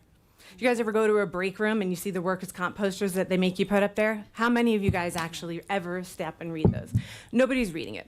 Our own pilot on that call that we had a couple of months ago, there was a pilot that said, the problem here is that the VNAP isn't being taught. Nobody knows about the VNAP. So why are we not using this tool? My daughter has a friend, much like what you were saying, who's learning how to fly. He has done hours and hours and hours of St. Vrain. He was out front and I was talking to him. I had to pause my conversation. I said to him, did they teach you about the VNAP when you're up there? He said, no, I had no idea. It was so loud down here. This is somebody who has done hours and hours of training. So that's my take on this. I know my time is going down, but we have this VNAP. Use it, measure the data, teach it, manage it, sorry, my mouth is getting so dry. Report it transparently and then follow through with it. If you're going to put all of this effort into making this, then have somebody be responsible for calling them, for teaching, for having outreach. You guys put so much marketing into who our next mascot should be in Monty. And why can't we put that much marketing into asking these people, why can't we be as annoying as they are about getting them to stop with the loops over and over a house? Thank you. Thank you. Okay. Mayor Pro Tem. Thank you. I want to thank you for coming down, both of you, and I want to thank you for showing that map. There is, I did ask about who those pilots were. I asked about that. I never got the correct response. Yeah. I wanted to know. I wanted to go out and have a conversation with them, or go over to Rocky Mountain and have a conversation with them and let them know that the community's tired of it. And when I look at that left-hand side where the least amount of population is, and if you show that again, I asked, could you do that? And on a day that I had seen the VNAP as being a pretty still day, I got the response back that, well, it's the wind conditions. And the thing is that whether you are flying, the left side, you can fly either direction on this, depending on what the wind conditions are. But you could always go over the more open spaced areas. Right, you can there. make your circles smaller. And just, it seems to me that you don't have to do the right side of your map there that you see over residential areas if you're a good neighbor, if you're intending to be a good neighbor. And that's really the issue. We actually measure that now, so we know exactly who is changing the direction without the cause for the wind. So we measure the wind, and we know exactly who's doing that, and who's not following the VNAP by how many nautical miles. All right. Well, it seems to be repeat offenders, as you have said too. I did send an email asking, and included the principals of Niwot, Skyline, Silver Creek, and Longmont, who all had outdoor high school graduations. Could you please reach out to the pilots on those days? They were all doing it at the exact same time, and try to ask them to be good neighbors. And the responses back were just there. I'm very concerned about this. I'm having a conversation next week with the city manager specifically about this. Appreciate Okay, the empathy. thank you. Yeah, hold on. Councilmember Popkin. Yeah, thank you, Mayor. Debbie, thank you for coming down. I actually share a lot of your same concerns, and if we're going to have a program or an educational effort, it needs to work. Yeah. We measure all kinds of things. You're not wrong. You're right on the money there. Like, if we're gonna have a volunteer noise abatement program, there are ways to approach that, to communicate it clearly, to measure the efficacy of that, to improve it. We do have recommendations coming forward, and to try to upgrade that further. But it's only going to be as good, regardless of what those recommendations are, of how we implement that and how we enforce that. Enforce within the bounds of like educating people. You're right. Just putting a poster up isn't actually inherent. That's a very passive way to educating. We need to take a more active approach. If there is one thing that I am, let's say, not optimistic about, if I am hopeful comes out of having the flight school that is based out of both airports, is that if we can get them bought into educating all of their trainees about our policy, that it can apply to everyone, that whether they're based out of here or whether they're based there. Not saying I'm optimistic about that, but I could see that potentially being advantageous if they want to be good neighbors and good partners to us. But regardless, the implementation of that and the education, the active education of that is critical if that is going to be one of the tools that we use to try to make that better. So thank you for those comments. I fully agree. Okay, thank you. Councilmember Prieto. Hi. Thank you so much for coming up and sharing, just sharing kind of your perspective and where you're at. I would say I do agree. I think, and we have heard and received emails from other folks as well who want just more transparency amongst those meetings, amongst how are we essentially communicating out to certain pilots that, hey, Longmont's serious about this. We would appreciate that you respect the flight patterns, etc. I can say when we have our rates and study charges, I forgot what the meeting name is, but basically RMMA, all of the kind of the airports gathered together. It's a pretty private meeting. It's by invitation only. I don't even think council's invited. But my desire is to have running meeting minutes and for us to have a running document as to what we want shared out at that meeting on behalf of Longmont. So that is going to be something that I ask for, making sure that we are getting a report back as to what was discussed, what's relevant to us, what do we want to share out at that meeting, and how do we do so, I guess, effectively at that point. And so, yes, our hands may be tied, but also to your point, there are small things that we can do to make a big difference, and those are avenues that council is looking at as well to say, okay, we know what we can't do, but what are the little things we can do to kind of add up and try to help in this effort. So thank you. Thank you. Okay, we are only 3/8 through our list. Okay, thank you. So one council person per resident. Okay, so Betty Tobias, and as she's making her way forward, Jennifer Barrett, Sharon Thomas, Brian Cook, Kurt Slow, and Mia French. Okay, go ahead. Good evening. My name is Betty Tobias. Thank you, Mayor Hidalgo Faring and City Council for the opportunity to speak. And thank everybody here for all the comments about the airport. I've been here a few times as well. And yeah, we're all pretty upset, but I'm just hoping there's a path forward here. I'd like to speak about two issues where I feel a federal government policy or project has caused some very negative consequences for large groups of residents. Since I've started attending the Longmont City Council meetings last year, the amount of comments, newspaper articles, agenda items, and debate regarding the Landsbrand Airport has grown significantly. There are the noise and leaded fuel problems, the possible implementation of landing fees, pilot interests, dissolution of the Airport Advisory Board, and the question as to whether airports should accept FAA funding tied to all kinds of commitments. I believe solutions to many of these problems are hindered by a system which, in this case, prefers to protect unhealthy systems, regardless of the degradation of a quality of life that once was in Longmont and its surroundings. A balance has been disrupted. I hope pilots could be encouraged to follow the good neighbor policies more, which would reduce noise, low constant circling, etc. What if the airport posted a voluntary break request from flying on days when the air quality is bad? Landing fees, I was hoping, but now I'm not so sure, that landing fees will encourage fewer touch-and-go practices, as you mentioned, Councilmember McCoy.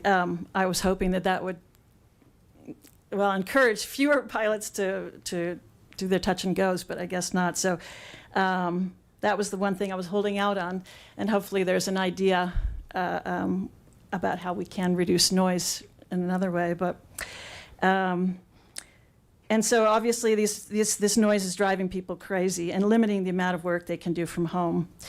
I would encourage not accepting FAA funds linked to long-term commitments, but acknowledge the complexity of the problem. So that's my first issue. My other issue of concern entails the potential construction of a perimeter fence around 1,700 acres on the Table Mountain federal land in southwest Longmont off of Nelson Road. I'm not sure if you all know about this. The Department of Commerce is taking bids to erect an 8-foot-tall fence with barbed wire strands at the top at a 45-degree angle to keep out intruders. If you don't know where that property is, Table Mountain federal land, it is Nelson and almost 36 or North 39th Street. So it's up high, so you can see this. You will be able to see it. This is shocking. Not only will this fence be menacing and incredibly ugly, but there are many issues the Department of Commerce did not take into consideration at all. There's a huge elk herd that forages up there, and this will alter migration patterns and could potentially injure many animals trying to enter or exit the enclosure. I believe this monstrosity could affect home values due to its awful appearance above the nearby neighborhoods. Emergency access during fires for animals and humans could be constrained. The toll gate irrigation ditch access will be cut off by this fence, and as it runs through the property, not only is this a huge unnecessary expense for the federal government, but few in Boulder County knew anything about this until some concerned citizens alerted people in the area. The county commissioners are now informed, and we are hoping the growing support and actions taken will stop this before it is too late. If you're interested in learning about this issue, let me know. Thank you. Thank you. Jennifer Barrett? Yes, hi everyone.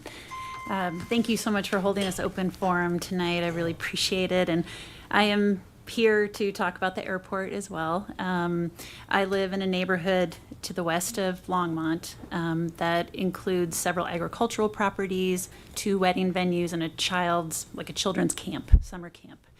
And the increased low-flying, circling airplanes have really disrupted life in our neighborhood. It's disrupting the businesses, and it's disrupting all of our lives. We have these airplanes that circle our neighborhoods, like many of the people here tonight, constantly from morning until night.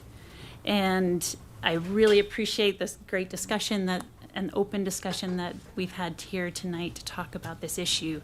But frankly, it's very depressing to hear that there aren't many solutions that I'm hearing that can address this problem. I mean, pilot education is one thing, but as we all know, there are these reoffenders, these constant people who just disregard this giant community, this beautiful community below them. And I just implore the council to use all the tools that you can find in your toolbox to try to make a difference, because over the past 3 years, this situation is becoming really untenable, as we've seen from the great poster board from the website, which I'm going to go check out as soon as I get home. So thank you. I won't take up much of your time because I feel like a lot of people have made a lot of great points that we all feel. But just to reinforce that we feel so deeply about this community and this constant noise and just the disrespect from above it's really impacting the people that live here. So thank you very much. Thank you. Councilmember Popkin. You can sit down if you want. I just wanted to, Jennifer, thanks for your comments there. And look, the airport's in my ward, and I receive all kinds of feedback that's relevant to this. I just wanted to note that in addition to like the tools and studies that we've referenced that are coming back in the next couple of weeks, I am working with some residents and local pilots to try to figure out if there are some non-governmental strategies that we can work on there too. I know this is a huge frustration for a lot of people, and while like we might really like there to be like a very clean law, I mean, you can have a law about a lot of things. Enforcement matters, education matters for laws too, right? And so the different tools that we're looking at, I include non-governmental strategies in that too, because I know how frustrating this is for some folks.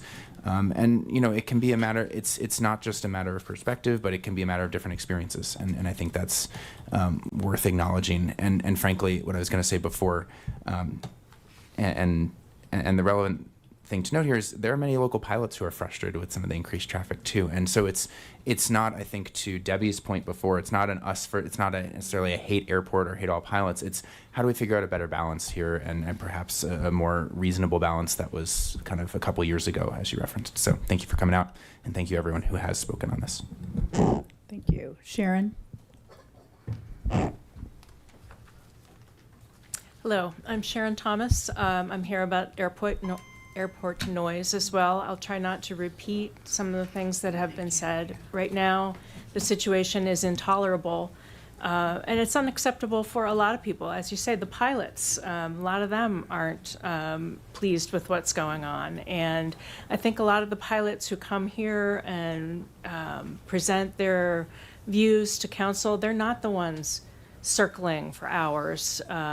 They might have some ideas. I'm encouraging the council to be innovative, ask for more ideas from the pilots, from other stakeholders, maybe conduct some trials on potential things that might help. Don't try to solve everything.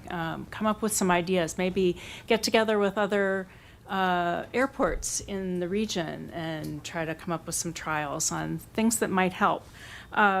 Encourage your advisors to come up with some innovations rather than telling you what they can't do, maybe what they can do a little bit more. Maybe create incentives for voluntarily complying with the noise abatement plan rather than sticks. Maybe some carrots would help. Consider landing fees with waivers for quieter planes, or landing fees with waivers for use of non-leaded fuels. It seems like we get a lot of no's, not necessarily from council, but certainly from the airport officials, and maybe try to get some more yeses. That's my 2 cents. Thank you. Brian Cook?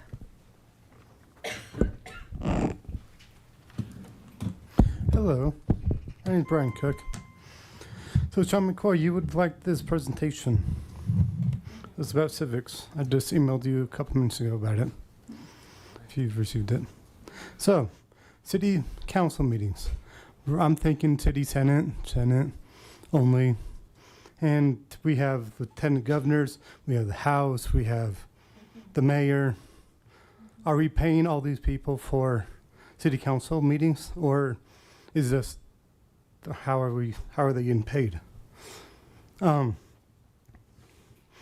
So, city council meetings are with city clerk, the mayor, and the House. I found a lie that's happening. City mayor's role, domestic beneficiary, whose executive receive accounting ledger of the city House of Representatives and senators' advice and knowledge to give money rights to the city clerk. And then we have the House of Representatives, who's called the ward. They're foreign beneficiaries who receive legislatives of lien papers of the lieutenant governor and the mayor's money, the rights to create the account balance.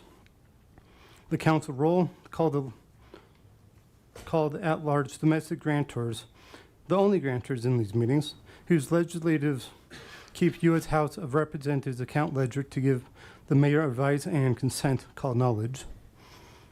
That's what I would say these meetings should be about, giving advice and knowledge. And then we have the city clerk's role, foreign trustees, whose executives keep the lien papers of Secretary of State to care and preserve property to deliver money of people to the United Nations House of Representatives. So there's a lot of things going on, a lot of roles. So city council meetings are to give advice and knowledge to the city mayor by way of vote, because we're going the wrong way, then deliver the advice and knowledge to the mayor. The mayor then writes the duties and rights to the city clerk. The city clerk acquires the rights from the mayor to deliver the thing to the UN House. This sounds like a lot going on. Senators, mayors, city clerk, the House are all involved in these city council meetings. No wonder why there's a lot of non-government agent oversight. What I suggest is we take the House of Representatives suggestions for too long. Why are we taking advice from foreign beneficiaries? As senators, our job is to grant to our beneficiary, the mayor.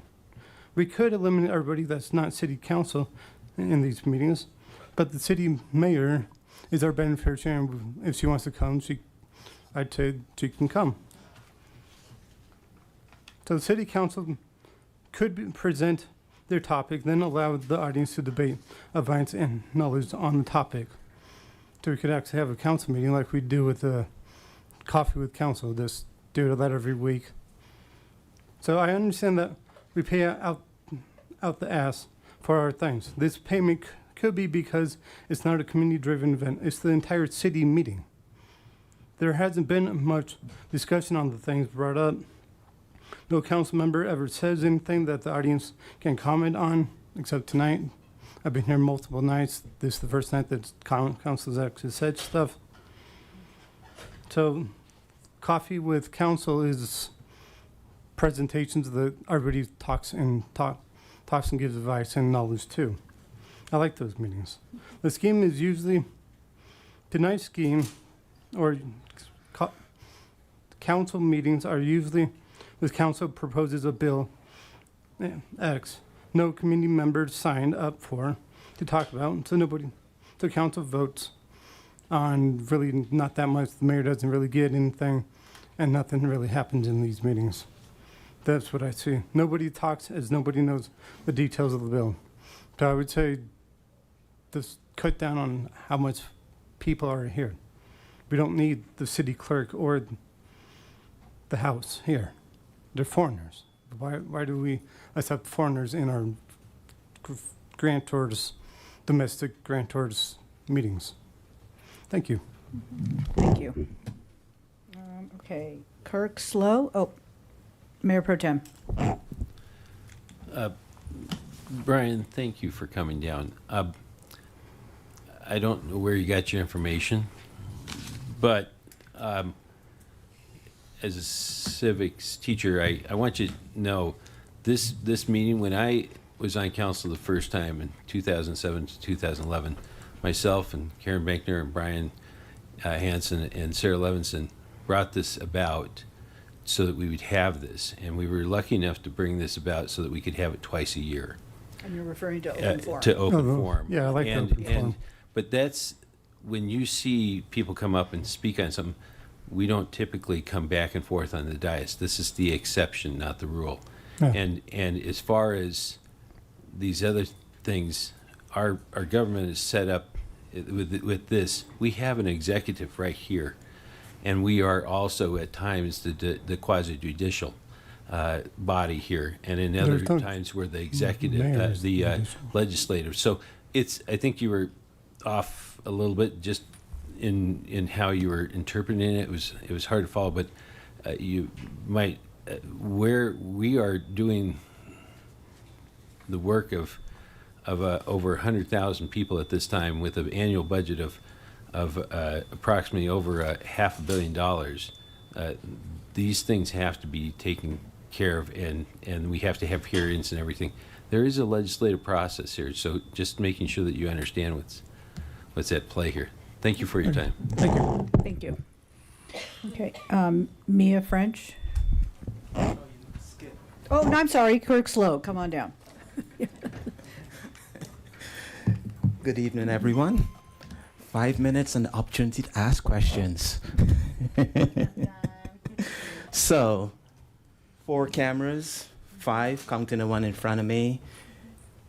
However, every time I come, there's a cop here. If you've got all these cameras and surveillance, as in Flock, now Axon, is supposed to be about safety and tools, why do you need a cop if you've got all these cameras here? Because cameras are cameras, right? It's the question. Is that okay? Yeah. So, the change to have police, and we have that as well in our school board, and many council meetings have adopted this. And it was based on, and I go back to I mean, this has happened in other areas as well, but one particular was a school board meeting where a individual was unhappy that his wife was released of service.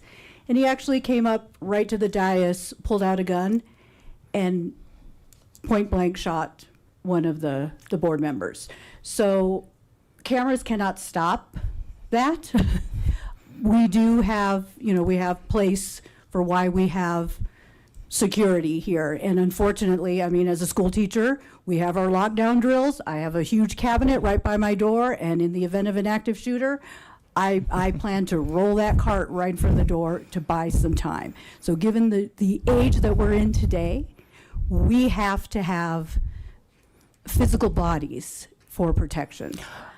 So in addition, we have the cameras for video and what have you. I was trying to make a point. Okay, so in that. if it was a rhetorical question, you should have said that. If not, I will answer because No, as a that's person fine. who's had to deal with You active shooters. kind of proved my point. Yeah, we do have to have that- the physical being as well. Yeah, you kind of proved my point that the surveillance cameras, because flock safety is about, as I brought up before, is about surveillance, it's not about safety. And cameras in themselves do not provide safety. And, let's go back to 2001 when 9/11 happened and the Patriot Act was passed. And all the sweeping changes, ICE was created, surveillance happened, was rolled into law, and what happened? It's like I talked about the flop creep before. People are like, oh, I want to be safe, so they gave up a lot of their rights. Now, when I was flying, who did they turn on? They started hassling black people, people of color, people with turbans. They didn't care whether they were Sikh or if they were actually Muslim. So my point is that switching it to Axon isn't going to make any difference. You're feeding into the surveillance apparatus that kind of started at that time. And you have the opportunity to make a choice not to do that, because that apparatus, yes, you're going to say, oh, we're giving the police a tool. They can do their job without that tool, because if that tool means I have to give up even more of my rights, they're already coming for us, brown people. And the people making the decision, it doesn't affect you now. But at some point, when they're done with us, they're going to come for you. And I see women up there as well. And these people don't like women, when they prove themselves not to be useful or you don't fit a certain profile. So all I'm saying is, and I'm glad I've got more time today than normal, vote no on Axon. You're getting a lot of feedback, and I haven't heard a good reason. Well, you're not allowed to speak to me as to why it should happen. And people come and they give numbers, but behind those numbers, there are real people, real circumstances, and the technology is not foolproof. When mistakes happen, and they do happen, they will happen, all that happens is, oh, sorry, somebody's life got destroyed. It doesn't affect you, so it doesn't matter. That one's rhetorical. Yeah. Thank you. Councilmember Popkin. It can be rhetorical, but I can still bite. Yeah. Kirk, I appreciate the broader point that technology can be abused, and I think that's undeniable. There are also far more than 5 cameras in here. I'm looking at one right in front of my face. Every single council member has one here. Yeah, I left those out. And we all have one in our pocket if we have a phone that has a camera on it or a GPS tracker on it. There are public and private cameras. The distinctions matter. How those are governed matters. And I think, if your broader point is that cameras are used for surveillance, sure. They're also used for other things, too. In this room, they're mostly used, in fact, almost exclusively used for open meetings requirement and compliance and making sure that our meetings are held transparently and that people can watch this on YouTube or they can watch it from wherever they are comfortable on their phone, because that's an accessibility aspect of how we run our meetings and how other local governments in Colorado run our meetings. Cameras are a tool. And I think you said that, and tools can be abused, tools can be used properly. As we have talked about many times, there are differences between the tools of Flock and Axon. And I do want to make this point here that there are people who have come and spoken to us many times, and we've listened very carefully to those. And the broader concerns I've heard were on data governance, how we store data, who owns the data behind this, and what level of sensitivity that data is. And I also hear people saying, hey, trust the experts. And so if you want us to listen to experts, I want us to make sure that we're having a very nuanced conversation about this and not following logical fallacies down different roads. So let me ask you a question back to you. Sure. Go for it. What rights are you giving up when you're driving on a public road that has an ALPR camera? None immediately, but like I've been saying, there is creep. Sure. Right? There's creep if I throw a hammer at you versus if I use it to hang a picture. I get that, but there is creep.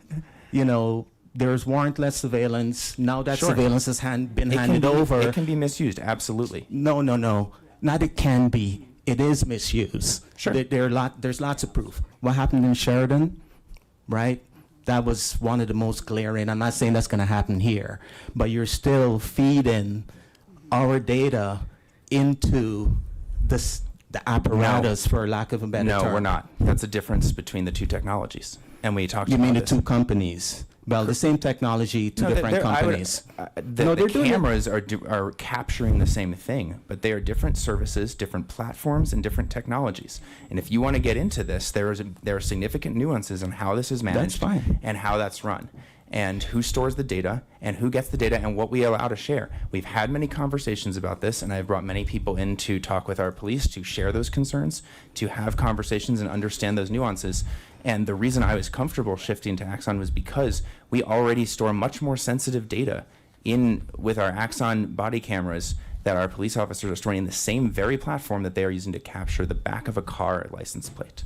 So I get that technology can be used on a slippery slope and is abused.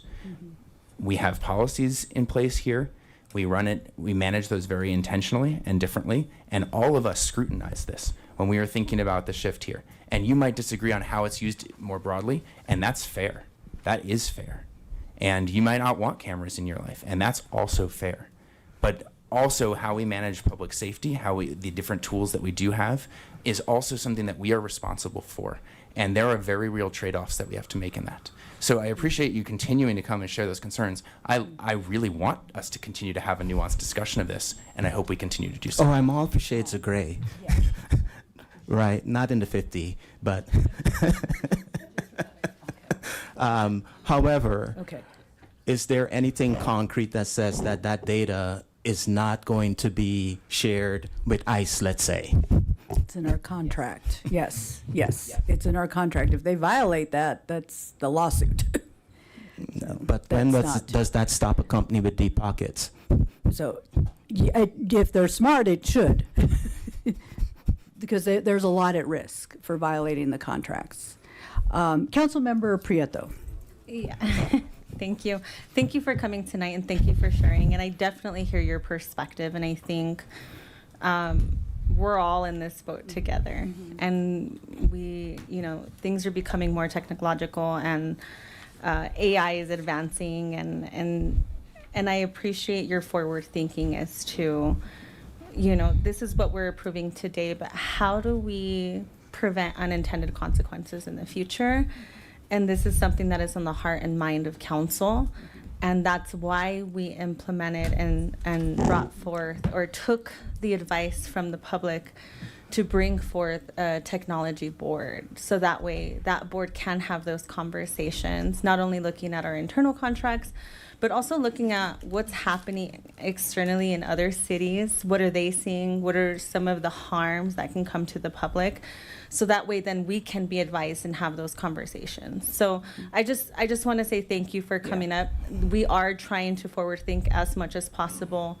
We are receptive to the feedback that we're receiving. We're excited for this board. I don't know if we've I don't know when that opens up, but I would encourage you to join it if you're interested, because it seems like you plan on feel applying. yeah, Perfect. It seems like you Perfect, feel yes. passionately. So, but yeah, I just wanted to let you know that. So technology-wise, something we should keep in mind. The Do you know how much time he had left? Oh, the I feel- past is the yeah. present, Okay, and go the ahead. future is now. Thank you. It's not in the future. So we are about halfway through our list. So I'm going to actually move us on to Mia, Ms. French. Like, is that Mia? Is that Yes. correct? Okay. Yes, every time, it's Mia. Mia, okay. I really appreciate you all, conversing and discussing and hearing us as a community of Longmont. Quality of life is really what it's all about. I mean, I heard so many people from behind me talk about being out in their yards or being out in their, on their streets or with their families. And quality of life is what we're just trying to enjoy. And you all, as Longmont City Council, have a responsibility to advocate for the health, safety, and well-being of us residents. When a growing number of citizens express concern about excessive aircraft noise, pollution, and the loss of peaceful neighborhoods, the city has both the authority and the responsibility to speak on our behalf. Not for the pilots that fly in from so many other communities, but the people who you are here for. Supporting residents on this issue is not about opposing aviation. Aircrafts, they provide valuable services for transportation, pilot training, and emergency response. It's about finding a reasonable balance between those benefits and the rights of people to enjoy our homes, our neighborhoods, and our public open spaces without excessive and avoidable noise and pollution. Just the basics.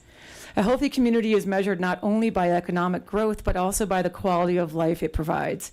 Protecting quiet neighborhoods, preserving clean air, and safeguarding our treasured open spaces are investments in the health, happiness, and future of our community. I respectfully ask the City Council to stand with us, all of us, the residents who are here and who come to these meetings and who email you guys over and over and over again, to help us with advocating for practical solutions that reduce unnecessary aircraft noise and pollution while preserving the peaceful character of the community we all value.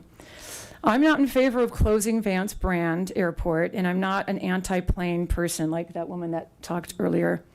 But let's work together to figure out a solution for everyone. We didn't have these issues when we moved into the area more than 25 years ago, and I know it's been a recent 4 to 5 year explosion.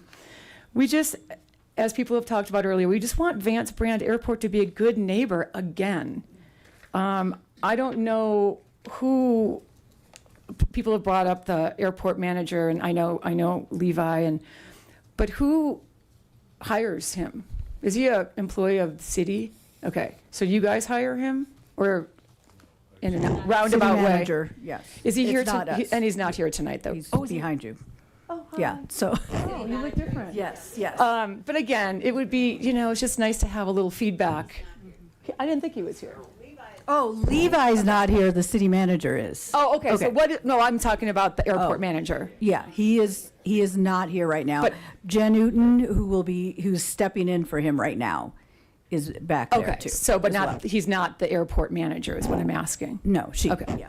Okay. Well, I'm just wondering, like, people have a lot of emails going in and, when can we talk to him directly, or is he, I know he's here a lot during the meeting times, but do we ever get a chance just to talk to him directly? Or is it always through you guys? I think you can probably we could set something up. We've had residents who've met with him in the past, so. Okay. I'm Yeah, just he can be done.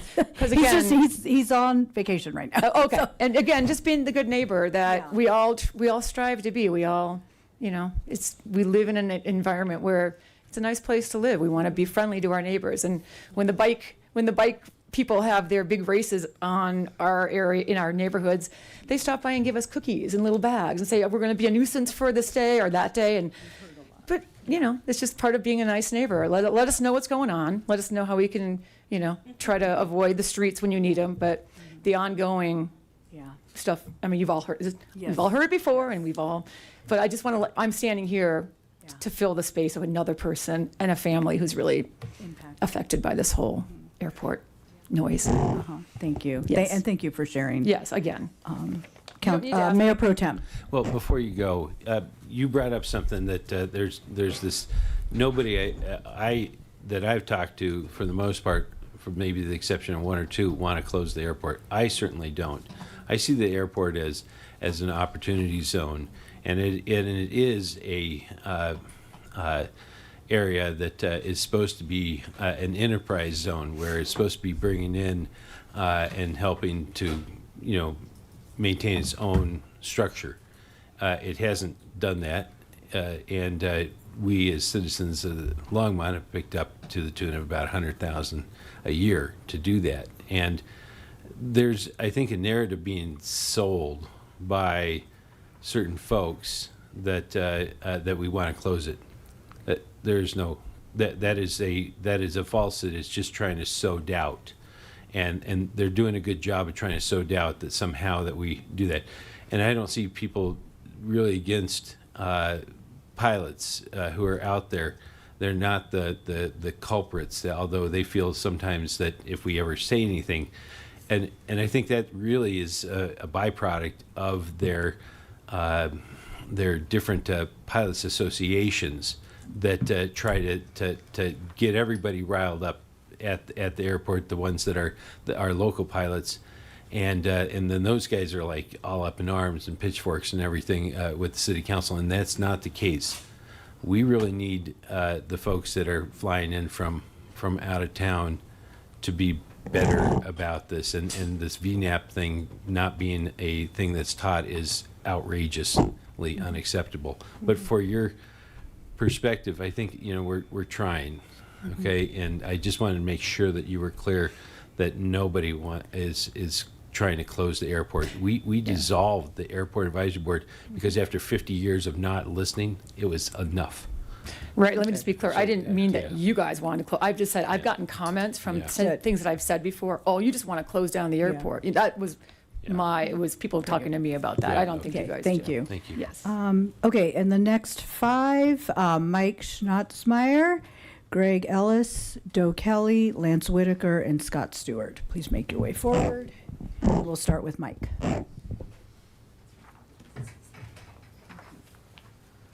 Take you up on your offer. Yes. And, yeah, I think that there's a button in the front that will make it red. If it's not, yeah, there you go. Does that work? Lance? Oh, no, I got it. Go ahead. And now for something completely different. I'm going to read a little statement here. Honorable Mayor and members of City Council, thank you first and foremost for your service. I am Mike Schnatzmeyer. I recognize that Council is facing an extraordinary set of overlapping challenges: housing affordability, childcare, transit, economic uncertainty, equity, climate change, and the increasing risk of a catastrophic urban wildfire. I am not here to point out these issues, but to suggest that within these challenges lies huge dormant opportunity. By addressing these issues from a systems thinking framework, there lies the potential to unlock literally hundreds of millions of dollars to potentially billions of dollars in economic activity and broad public benefits. I would like to point out three numbers that represent three such now dormant opportunities. The first number is 1.5 to 2 million square feet. That is the amount of vacant, unleased, or underactivated commercial and industrial space in town. This is not just a real estate issue. It represents an enormous dormant economic capacity that, viewed through a lens of lost opportunity cost, has first and second order impacts of over $130 million a year. This represents potential jobs, small businesses, local services, workforce development, adaptive reuse, arts and culture, community uses, and city revenues going unfulfilled. On the flip side of this, it also represents the opportunity to attract businesses seeking affordable space in a vibrant and active city. This can only happen, however, by engaging in a broad, multi-departmental and multi-stakeholder effort to surface solutions, and by providing more support to LEDP, and by exploring ideas around the power of placemaking. Here is just one idea of how we can begin to market, brand, and activate this unused space. This is the second number, $500 million to $1 billion. This is the economic potential of conceiving and reactivating Longmont's original heart, an area I'll refer to as Longmont's own Golden Triangle. This Golden Triangle opportunity roughly extends from the Main Street Station, west to Golden Pond, south to Diagonal Highway, and then back to Main Street and the Lura area. This triangle, comprising over 3 square miles, contains dozens of districts and opportunities that can be marketed and promoted under an overarching vision and branding campaign at minimal cost. The Golden Triangle is a massive opportunity that could amplify the success of the Main Street Station, the Boulder County Fairgrounds, the $140 million RSVP project, Village at the Peaks, and more. Council's recent action plan identifying First and Main Street Station as the city's top redevelopment priority. I agree that this is critically important, but the Main Street Station cannot succeed as an isolated transit project. Transit stations succeed when they are surrounded by jobs, housing, services, destinations, walkability, culture, and daily activity. The Golden Triangle frame is one way to ask, how do we make the Main Street Station successful by activating the larger district around it? The third number I'd like to share is a range of $1 to $6 billion. That's billion with a B. This is the potential cost of a major urban wildfire impact to Longmont. To be clear, no other action before council. No item rises to the level of importance of proactively addressing the risk before a fire. But I want to frame this carefully. I'm not asking council to approach wildfire from a fear-based or restrictive manner. I'm asking city council to look at the opportunity that lies in addressing this risk holistically. And to be clear, I request and want to make clear that the city should not treat the west side of Longmont, its primary UWI, as a wildfire sacrifice zone and frontline fire burn area, which it currently effectively is. Instead, wildfire prevention should become part of Longmont's opportunity to lead smart city sensing technology, live AI fire modeling, fire adaptive design, farm and crop circle and golf course irrigation activated base fire suppression systems, evacuation modeling, vulnerable resident protection, insurance risk awareness, and regional coordination can all be part of proactively. Is that me? Thank you. Yeah, that was Okay. you. Thank you. Thank you, and thank you for the handout. You're welcome. Councilmember Popkin. Thank you, Mayor, and thank you, Mike. I think this is, you hit on a number of themes that we've been starting to talk about in recent months, and I just hope, we're not going to address all of these points tonight, but I do hope my fellow council members and I can sit with some of the I think both risks that you flagged, but perhaps the opportunities that these present as well, and recognize that as we're thinking about our community's resilience, not just to wildfires, but to economic challenges, to social challenges, that we think holistically about the system that we are, the hand that we're dealt, and the hand that we actually want to play. So I appreciate how you've broken this down, and I hope we can continue this conversation. Absolutely. Thank you. Thanks. Thank you. Yeah, I plan to digest the packet you gave us. Thank you very much. Greg Ellis, come on down.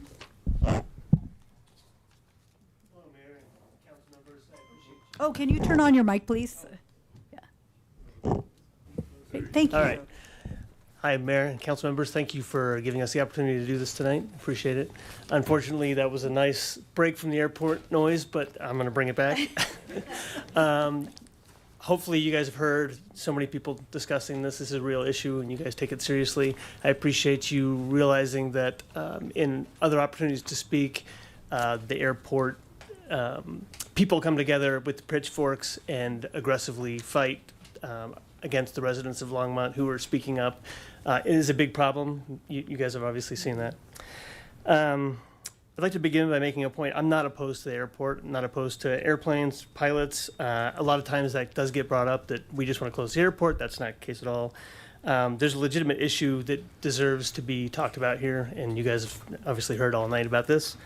I am asking you guys to listen to all these concerns of the residents and work towards practical solutions to try and get this solved. And I hear you guys open to that, which is good to hear. It is directly impacting the quality of life of the residents of Longmont. And hopefully Darren's map showing how many airplanes are circling in one day, and that maybe wasn't even a bad day. Like, we don't know. That happens every single day. We celebrate when the wind goes the other way because they fly over the other side of the loop. But there's people who are celebrating when they come over our side of the loop. So there's no easy answer to these loops and the runways. It doesn't matter which runway they're using. They're affecting someone in the city. I've lived here for 16 years, and obviously it's gotten a lot worse. Much of it, obviously, is involving airports or airplanes from outside of the city, and that's the main problem here. But we all agree. It is the VNAP is not working, and that's obviously another sign with Darren's map that you could see they're not following it, and so we do need to kind of figure out. I appreciate. McCoy, your ability or your willingness to go reach out to Broomfield and talk to them and say, hey, this is a problem. Like, let's get this solved. That might be the way to go. And I haven't heard that before, so I do appreciate that. I'd like you guys to consider why the airport users should not contribute financially to the infrastructure they are using. Nearly every recreational amenity provided by the city operates under like a user fee model. And different rates for residents and non-residents. I don't know why the airport should be any different. Why shouldn't we have landing fees and other cost recovery mechanisms, especially for non-resident users? It doesn't make sense to me. As the city considers accepting additional FAA funding for runway improvements, which also may result in greater federal oversight, it seems reasonable to ask why we're paying for infrastructure that's increasingly used by people from outside of our community. No one hasn't said already, but I feel like I need to say it. Finally, I'd encourage you guys to recognize that this issue extends beyond a handful of residents. It affects thousands of taxpayers who live beneath increasingly busy flight paths. Too often, we hear responses such as our hands are tied, we can't control what pilots do, or we don't have sufficient data. We do have the data now. We do have some things that we can do, and I appreciate you guys looking into those things. I do appreciate you guys listening and representing the residents of Longmont and listening to the concerns and pursuing the available avenues that we have to protect the quality of life in our community. I do believe it is a good community, but it's definitely being affected right now severely by the airplane traffic. I ask respectfully that you continue to explore meaningful ways to balance the benefits of the airport with the well-being of the neighborhoods that surround it. I did have one further question, and that is, how much did we pay for that user study for the airport? Jen? No, the rates and charge changes, the rates and charges study. We're going to have to look that up. Okay. I also share the same concern that it is a conflict of interest. It just is. I don't know how else to do it. I understand that you guys have to take bids and you decide on the best bid. That's a problem in my eyes. One more thing is, while we're sitting here, my wife is sending me pictures of the planes flying over our house, and every single time someone from our neighborhood speaks at an event or at a community forum, we get buzzed in our neighborhood. Legitimately, it's 9:30 at night. They don't fly at 9:30 at night usually, but every single time we're up here speaking for Golden Ponds, we get buzzed. So it's a respect thing, and we're not getting respected. And we're sick of it. So thank you. Thank you. Councilmember Marcin, don't go yet. Yep. Thank you, Mayor. My memory on that, and Jen can correct me if I'm wrong, is that the rates and charges study was 37,000. That's the. Yeah, He's nodding yes. Right. I see your head nod. Oh, you saw her. Look at me. Okay. Look at me. So $37,000 that was approved administratively after council approved that. So I just wanted to make this point very quickly because I've heard this a lot tonight that, we say our hands are tied. And getting into this as I have in the last 7 since I've been on council, I want to be very clear that that is not an excuse that we're making. There are very real legal constraints on what we can do as a city to control and manage our own airport. Yes, we own the airport. That is true. But as soon as an aircraft begins moving, theoretically even moving on the ground, FAA controls that aircraft and that airspace. Our ability to manage it is extremely limited. So we hear a lot from residents, things like, you know, you got to ban touch and goes from this time to this time. You know, it sounds logical on the face. The challenge is legally, we do not have that authority. Like, the authority just doesn't exist. So what we have to do as a city and as a council, and what I think we have done very effectively, actually, I would argue, and Mayor could probably speak to this better than I could, you know, advocated in this space more than any council in a long time, and really prioritize this issue, is what tools do we have at our disposal? How do we effectively manage this asset that we have?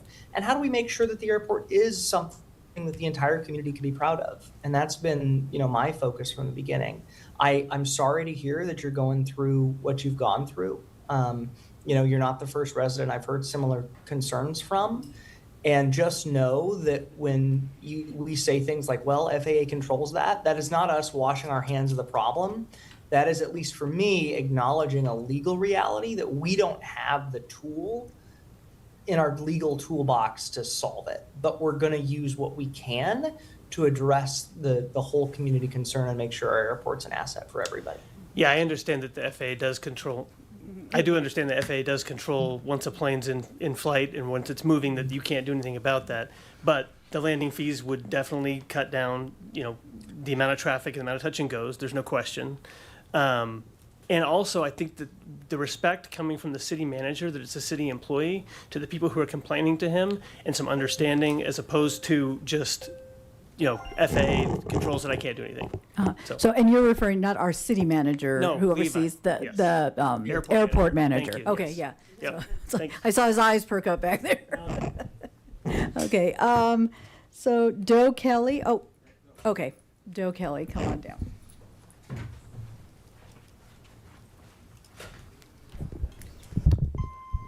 All right, I'm a little shorter than the rest. Good evening, Mayor and City Council. I'm Doe Kelly, and I'm part of a website that's called Longmont, 4, safetech.org, and I want people to remember that because I'm going to talk about it in a minute. And first of all, I'd like to thank you guys for keeping large data centers out of Longmont. I've been speaking out at council for a lot of years about the dangers of smart meters and wireless EMFs. And I haven't been here lately, but on my birthday last year, I spoke at the July open forum where I shared 3 birthday wishes, and they were to save the bees, save the humans, and save the planet.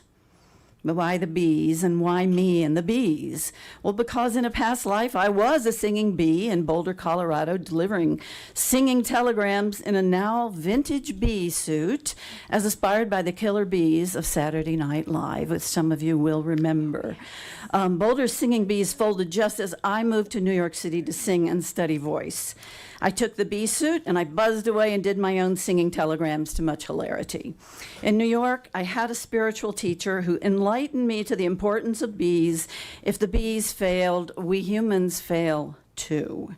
I became bee aware around the impact of bees and pollinators on all of life. And now, fingers crossed, one of my birthday wishes from last year is coming true, because this year I heard of a new company whose mission was to save the bees. They spent time, effort, and money researching a unique new device, the PureWave cell, and here it is. It's a puck-like device with embedded neodymium magnets in the form of the flower of life, sacred geometry, and it has peer-reviewed science that shows it helps the honeybees to overwinter. Their immunity appears enhanced against invaders such as mites, neonics, parasites, viruses, and ambient EMF. And 5G. Well, that's part of the ambient EMF. So in the hives with the pure wave cells, colony collapse ceased. It slowed, if not reversed, the bee losses. The control hives without pure waves continued to show large losses. Before I knew any of this, I became an ambassador for the company because of their mission to save the bees. And you don't want to put this near to electronics because it'll strip everything. And if you go past a metallic car and you have it in your pocket, you'll be sucked over. That happened to me tonight. Anyway, 7 months later, 7 months from when I became an ambassador, the company is back ordered for thousands of pure wave cells, and we're finding out that there is something that we all can do to help save our bees. Beekeepers can apply for a free pure wave cell, and profits from any sales go towards placing more free cells with more beekeepers. I have a few of the cells to sell to local people at a good discount. So that's just me, but there's this company behind me. So you can contact me, Doe, as in Doe a deer, by email at, again, Longmont, the number 4, Longmont4safetech@gmail.com to learn more, or go to the longmont4safetech.org site for a link to get to this company. And by using this pure wave cells and hives, we're saving the bees. And if you think EMFs are involved, well, you'd be right, because in point of fact, the main researcher for the now peer-reviewed and published science is a famous EMF researcher from Canada. And I continue to ask the question, how much are the ubiquitous wireless EMFs killing our bees and us? 2 years into the smart meter program with no clear benefit that I know of, with opt-out fees of $25 a month, I'm shining a light on those who've been harmed by the rollout. And I'll go first. I was microwave injured already by wireless routers at home. In early 2024, the city rolled the meters into the neighborhood, leaving me with more signal tinnitus, aka microwave hearing, than before, 24/7 except while asleep, making for very loud, continuous shards of high-pitched noise in my head. Okay, the following folks I know personally or anecdotally. I won't name them, but we'll use an initial for each one. Jay can no longer live at home due to mesh network and smart meter interference with Jay's well-being. W had a bay of smart meters on the outside of W's apartment wall. 3 months in, W realized the lack of sleep was due to the meters. W moved out. So we need safe wired spaces for all of life and all of the bees, humans, and God's living creatures. And you. tonight, I just want to Yeah. make a comment about, I had to get up and move because of the wireless radiation Okay. from everybody's phone. And can they please put them into airplane mode? If you can minimize the ambient EMF, please do it for people like me. Thank you. Lance Whitaker. What? No question? Yeah.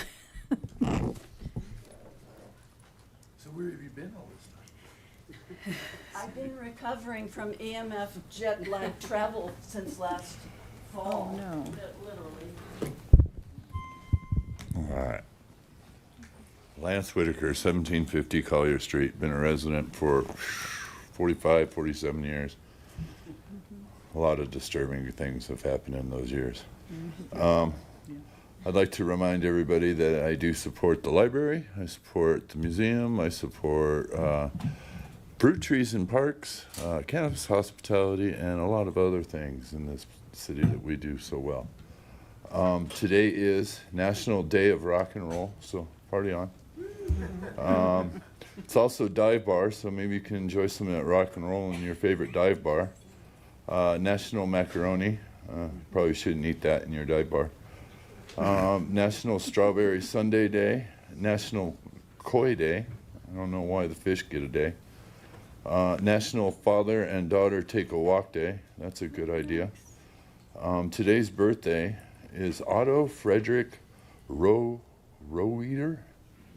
A lot of people don't know who he is. He invented sliced bread. So everybody have a good piece of sliced bread. Thank you. Thank you. Scott Stewart. And then the next 5, if you can come on down, Carla Cordoza, Matthew Welborn, Ed Ruskus, John Grunsfeld, I believe he left already, and David Hodges. Penny Hodges can come on Mayor- down too. Mayor, members of council, Scott Stewart, I think you all know where I live by now. Hey, I'm making friends here. This is great. Gentlemen, let me use this chart. I'd really like you all, when you take a look at this, to understand, you know, everybody said, it's a lot of planes and this and that.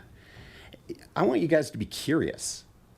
Be curious. How much of this activity stopped at our airport?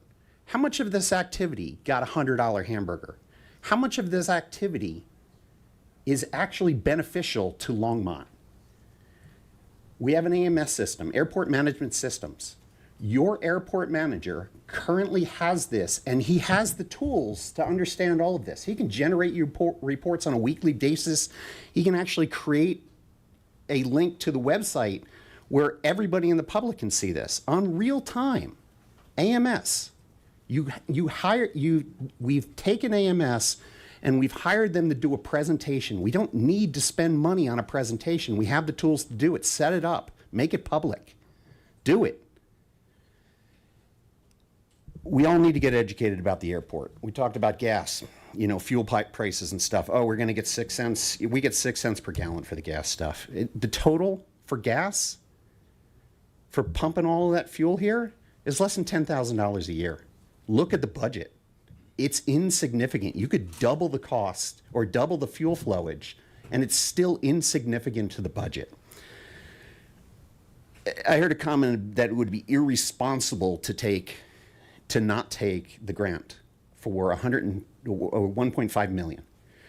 I agree.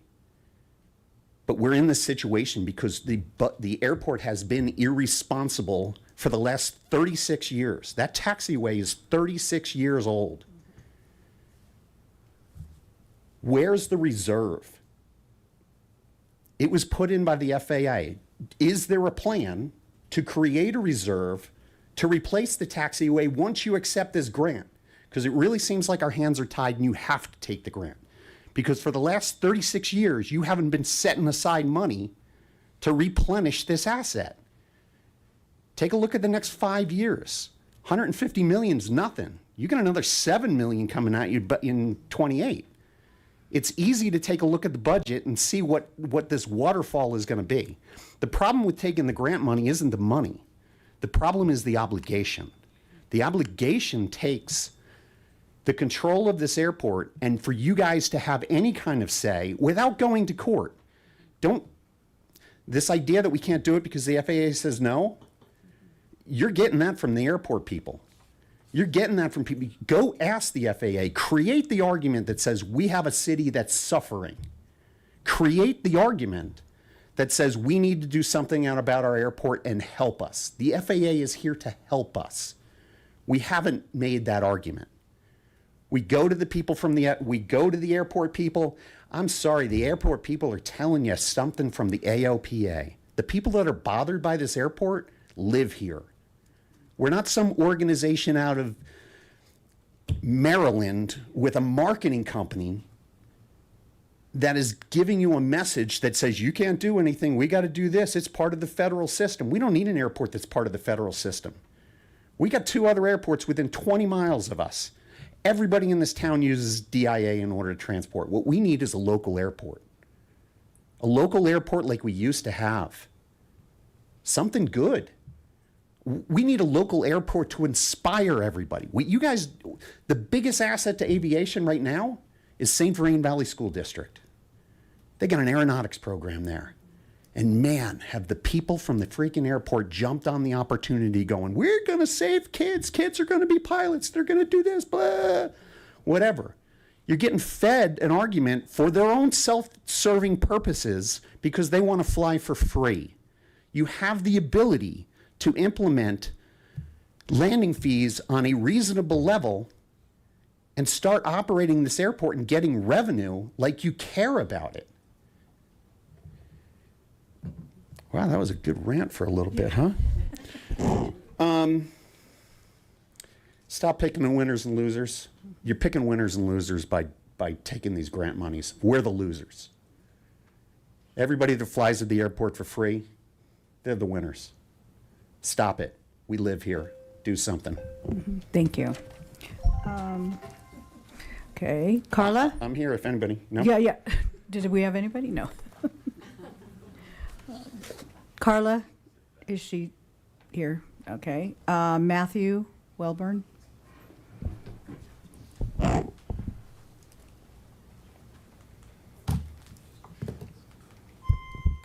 Hello, I'm Matt Wellborn. I'm at 485 Second Avenue, South Main Station. Glad to be here. I guess I don't really. This isn't like a, I don't know, argument for or against necessarily.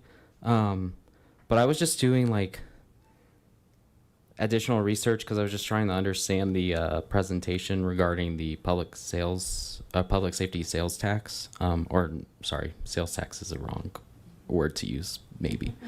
The public safety presentation, and I, pardon the B word, but I was looking at like Boulder. I was looking at some Boulder numbers, and I was just trying to like just do like some basic analysis based on like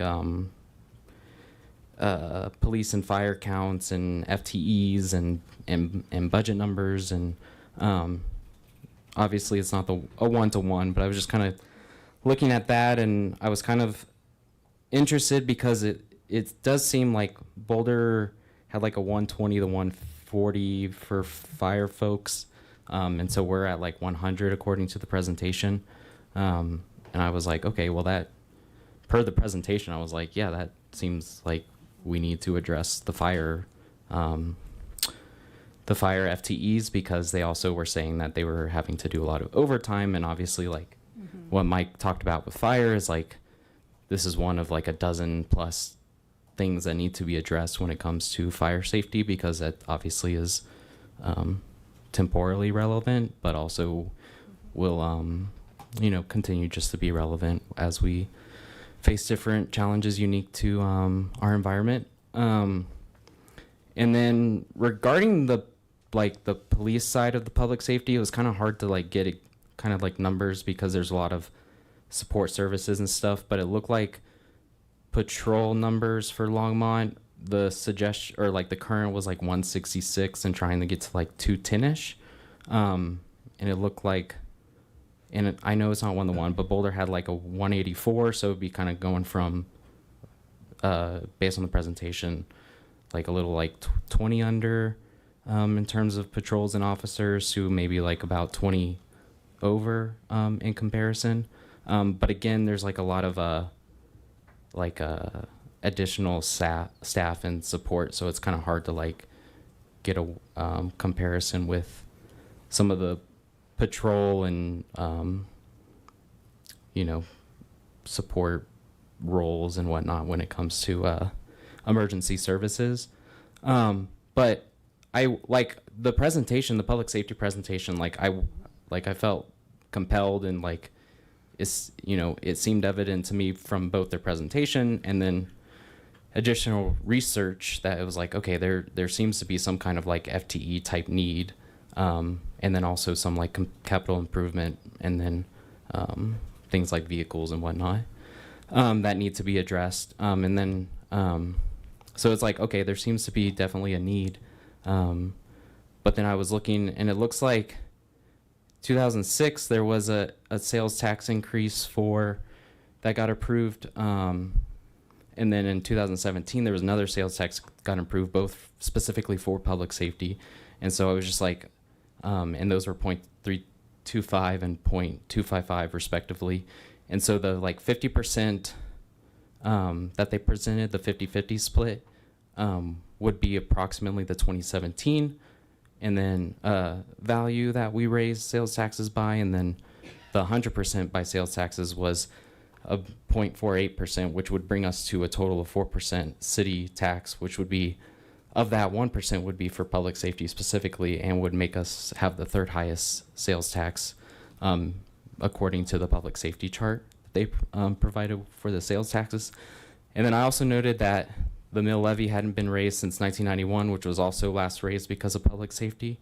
And that is technically higher than Boulder's 11, which is ours is about 13.42 for the mill levy, but that's something that hasn't been changed since 1991. But I know that the SB 22238 reduced the rate for assessments, so I know like that 13 is not as strong when it comes to raising taxes. And I also noticed that the property values and whatnot were actually dropping. So does some research. I can send some more details, but yeah, thank you. Okay, thank you. Okay, Ed Ruskus. Hey there, I'm Ed Ruskus. I live on Majestic Drive in the county. I just want to take a little detour away from the airport, but I'll come back to it. We're in the middle of a drought, and it sure seems like a lot of the common areas in Longmont are awfully green, and I just think that we could be better stewards of the water. I don't know if it's private. I don't know if you guys could do something. I tore my front grass out. So, just a thought. And there was a lot of great speakers. Thank you so very much about the airport. I had a whole thing planned, but I'm sitting here for 2 hours and I lost it. So I just want to say to Mr. Popkin and also Mr. Marsing, my eyeballs, we have a generational opportunity here. I'm living here since 1979. We always, you guys get elected. I want to say thank you. I was sending you guys some emails and some of you sent back, and I really do appreciate that. I know you're busy. I appreciate you being here, doing this time. It's a lot of energy that you have to put out, take away from your families and stuff like that. It's a big deal. But we have a generational opportunity. You know, we go through this with the airport.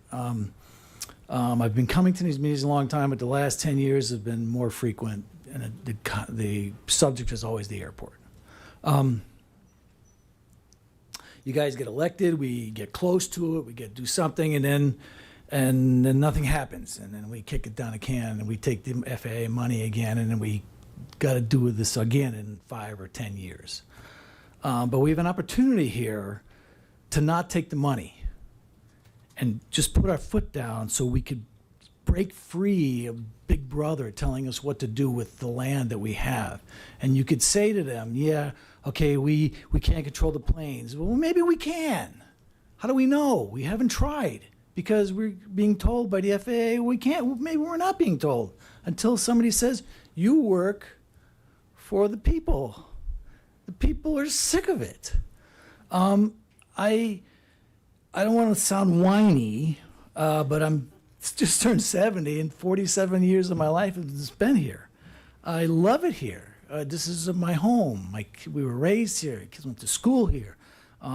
Every time we travel, my wife and I come back home, and I love living in Boulder County. It's like the coolest place. Longmont has grown into this amazing place to live.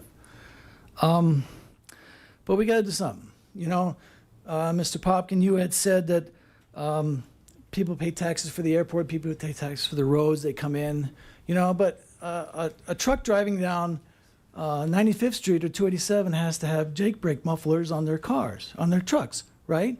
Well, these Cessnas taking off don't have anything. They piss off 10,000 people every time they fly. You know, on a Saturday and Sunday, there's not a time that there's not a plane over my house.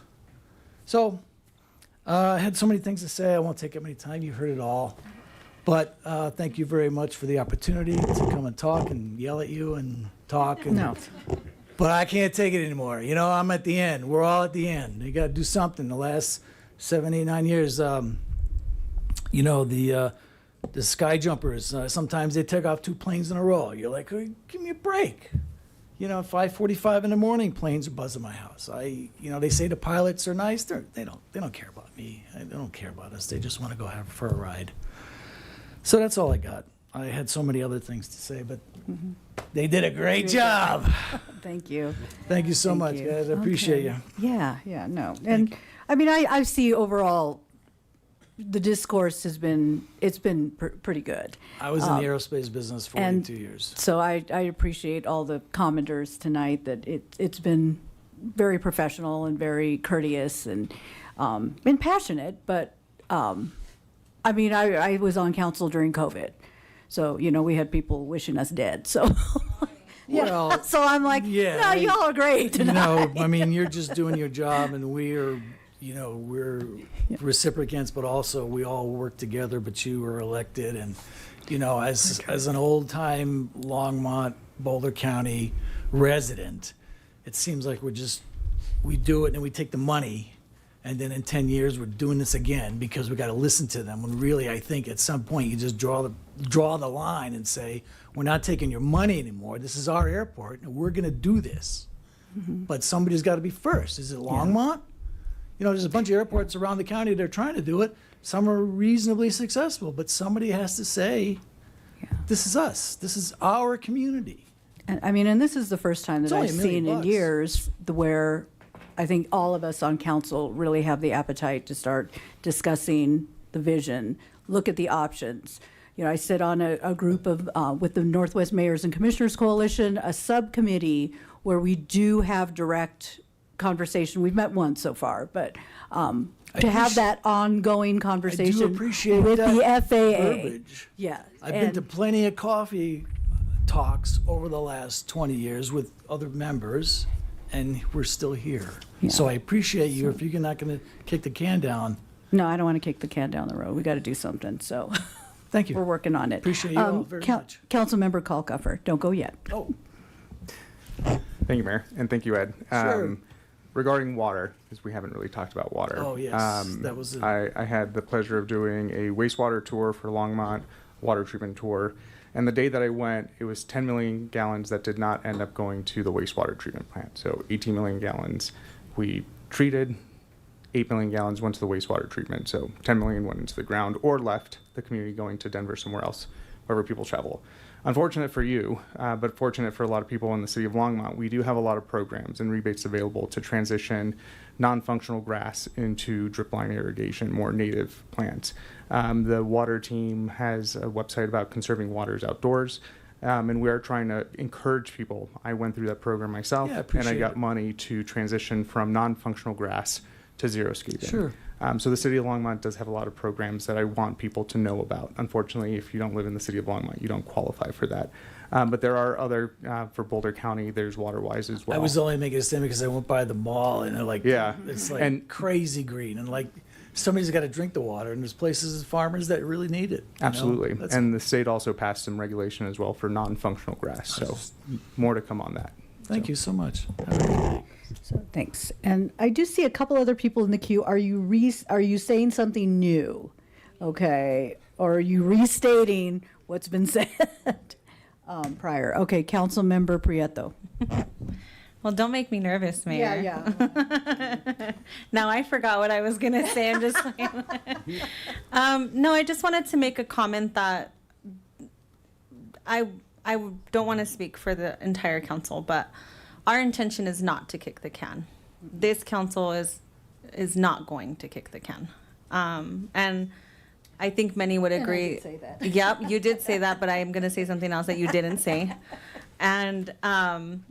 And so, yeah, so I would say we are looking at different solutions. And one thing to one of the comments that was made regarding who's going to be first, I think specifically myself and probably other council members is we're also looking as to how we can partner with other communities as well, because I think there's strength in numbers. And so, but yeah, I just wanted to make a comment that we are serious about solutions. We are not going to kick the can. And for anybody who wants to work with us to really solve these issues that you folks are dealing with, that it just the taking of your peace. Everybody deserves the dignity to be able to be at peace in their home. And I can't imagine if that were, now I live by a train, but that only comes probably a couple times a day, right? I can't imagine the constant buzzing above my head, so. Thank you. Councilmember Popkin.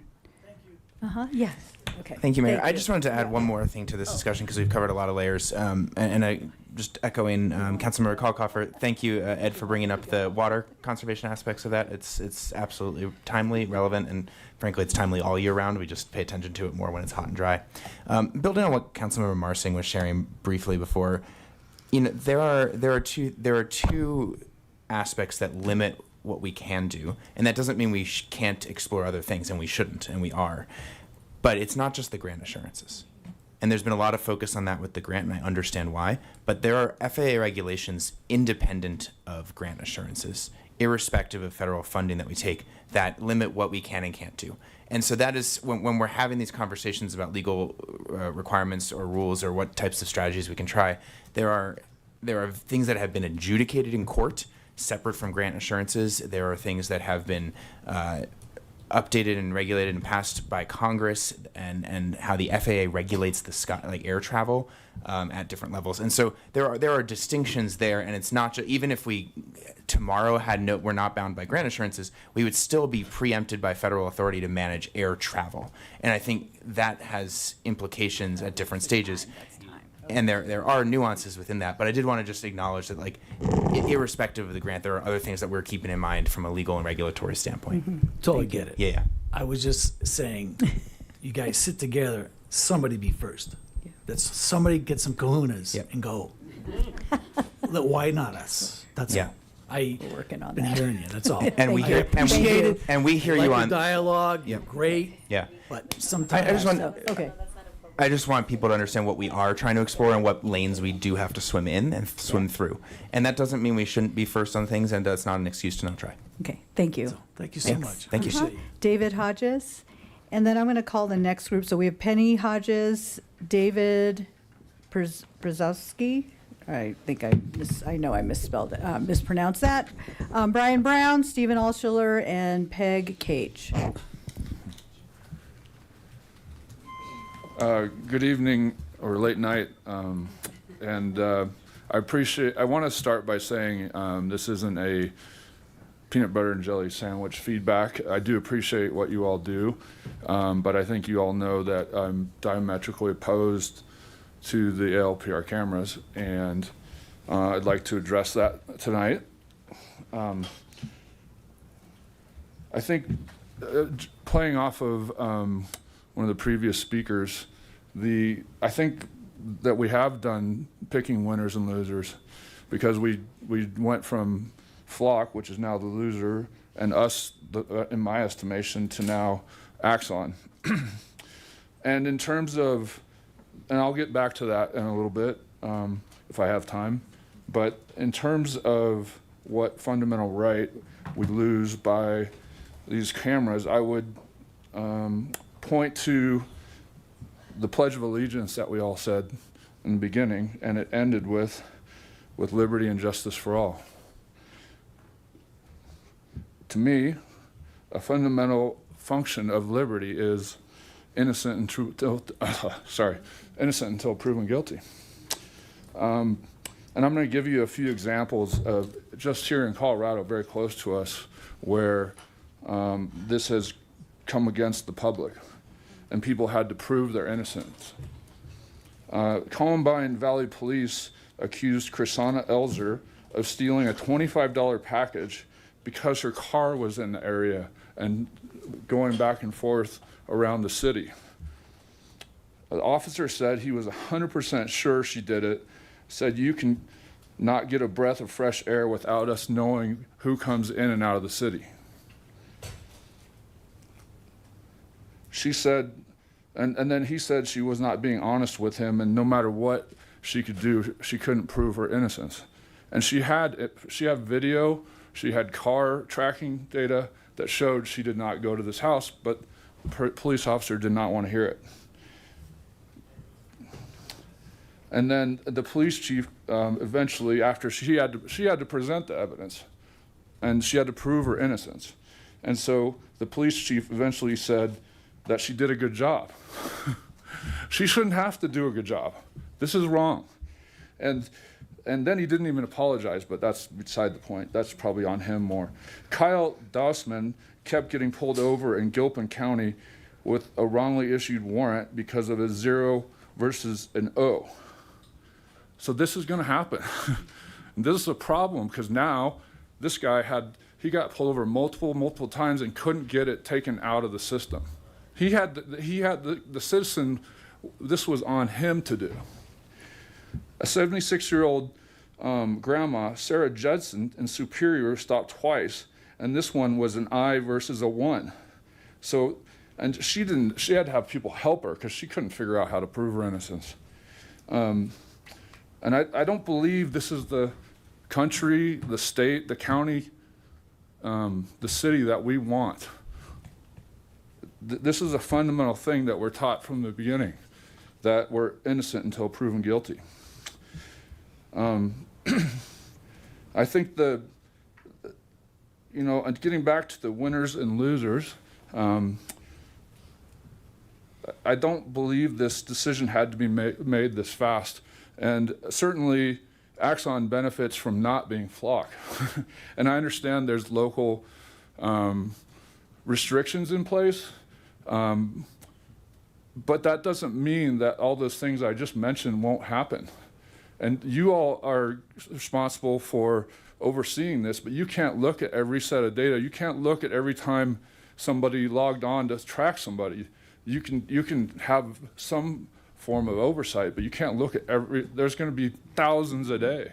So I've just asked you to reconsider and maybe explain why we had to do that vote so quickly when there was, from my understanding, there was a presentation and then a vote, and we didn't have the technology board in place at that time. So I think that's an important, having some dissenting opinions that are experts. And so is there any thought in terms of looking at that in the future? Okay, Councilmember Marcin.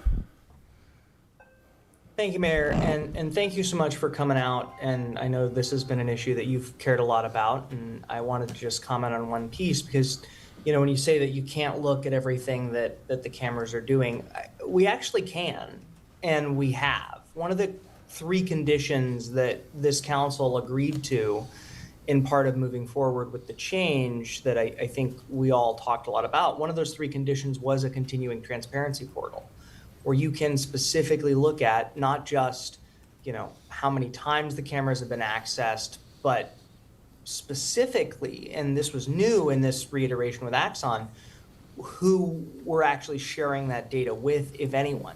Because one of the core benefits of Axon versus Flock is there is not a national data sharing network, right? There is no large back-end infrastructure that allows law enforcement agencies to engage with our data that way.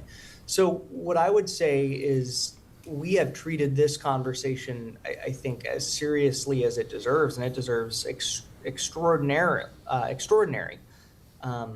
seriousness. And I think we've treated that the right way. The notion that Flock and Axon are the same, I think, is just not accurate. And I think the tools that we've put in place as a council, whether that be the transparency portal or specifically the one-year review, where we're going to come back and rediscuss this and re-examine where we're going on this, along with the input of the technology board, those are all things that allow us to really have stronger governance than we had prior to this conversation. And that was driven by the community feedback from folks like you who've come forward consistently. So I just want you to hear that I at least am taking the notion that we are trying to provide as keen oversight as we can on this very seriously. I'm looking forward to the transparency portal being up and running on the new cameras and being able to see the data that we're accessing and specifically what law enforcement agencies we're sharing with. Is my time up? It looked like it. Yes, it was. So thank you. Councilmember Popkin. Yeah, I just wanted to speak to one other aspect that you raised. You spoke about the process and the quick decision, and I understand where you're coming from on that. It was a one and done decision in there, and I think that while it is accurate to say we followed the normal process that we would follow for a contract, that's not always a good feeling, and that doesn't always mean that it feels like we considered it in a thorough way. And I think what was a little bit unusual in this case is that we actually had that discussion a lot around a lot of these topics and issues when we discussed Flock originally and heard from yourself and many other members of the public in December, and then we heard from people via email after that. But you know, while I can credibly say that we treated this like any other contract that we'd be handling, I can understand why you and others would feel like it wasn't. And I think that's a good lesson for us to learn, that perhaps for more sensitive topics or topics that are more nuanced, more technical, and more challenging, that maybe we should think about a different process for that, or more of an informational reading, like a zero reading kind of thing before we, or an informational update on kind of the direction that the city is recommending before we actually take a vote on that. So I appreciate that feedback. Thank you. Thank you. Penny Hodges? I've been sitting for 3 hours. I know, yeah. So anyway. Oh, yeah. Oh, yeah. Okay, hi. Hi. I wasn't going to speak tonight because I know a lot of people are already speaking about this, but I am diametrically opposed to the mass surveillance. And to me, it's more than the Axon camera. It's against our Fourth Amendment rights. That's how I feel. I even think it's against our Third Amendment rights, if you look into that. We keep hearing about the contract. Can we make that public? Because it keeps coming back, and we hear bits and pieces of it. Some of it sounds great. That I love that, you know, we had a conversation that you're going to look at it every year. But what do we do until then? And because this is a contract that you just said that was treated like every other contract, this is against our Fourth Amendment rights. You know, this can't be treated like everything else. And I think that's why everybody's opposed to this. And so it is good that you saw that there was a problem with Flock. I hope you see that there's a problem with Axon, and I hope that we can sort out the issues, but I don't know why we had to rush all of it, and you just answered that. But if I don't say anything, we can't fix it, and I just hope you know that we care and that we do think that you care and that discussions are happening. But if the contract would be more transparent, then maybe we wouldn't have to keep coming up and asking all the questions. So, thank you. Okay, thank you. Let's see, hold on, I see you. Yeah, no, I'm sorry. So, Councilmember Kalkofer. Thank you, Mayor.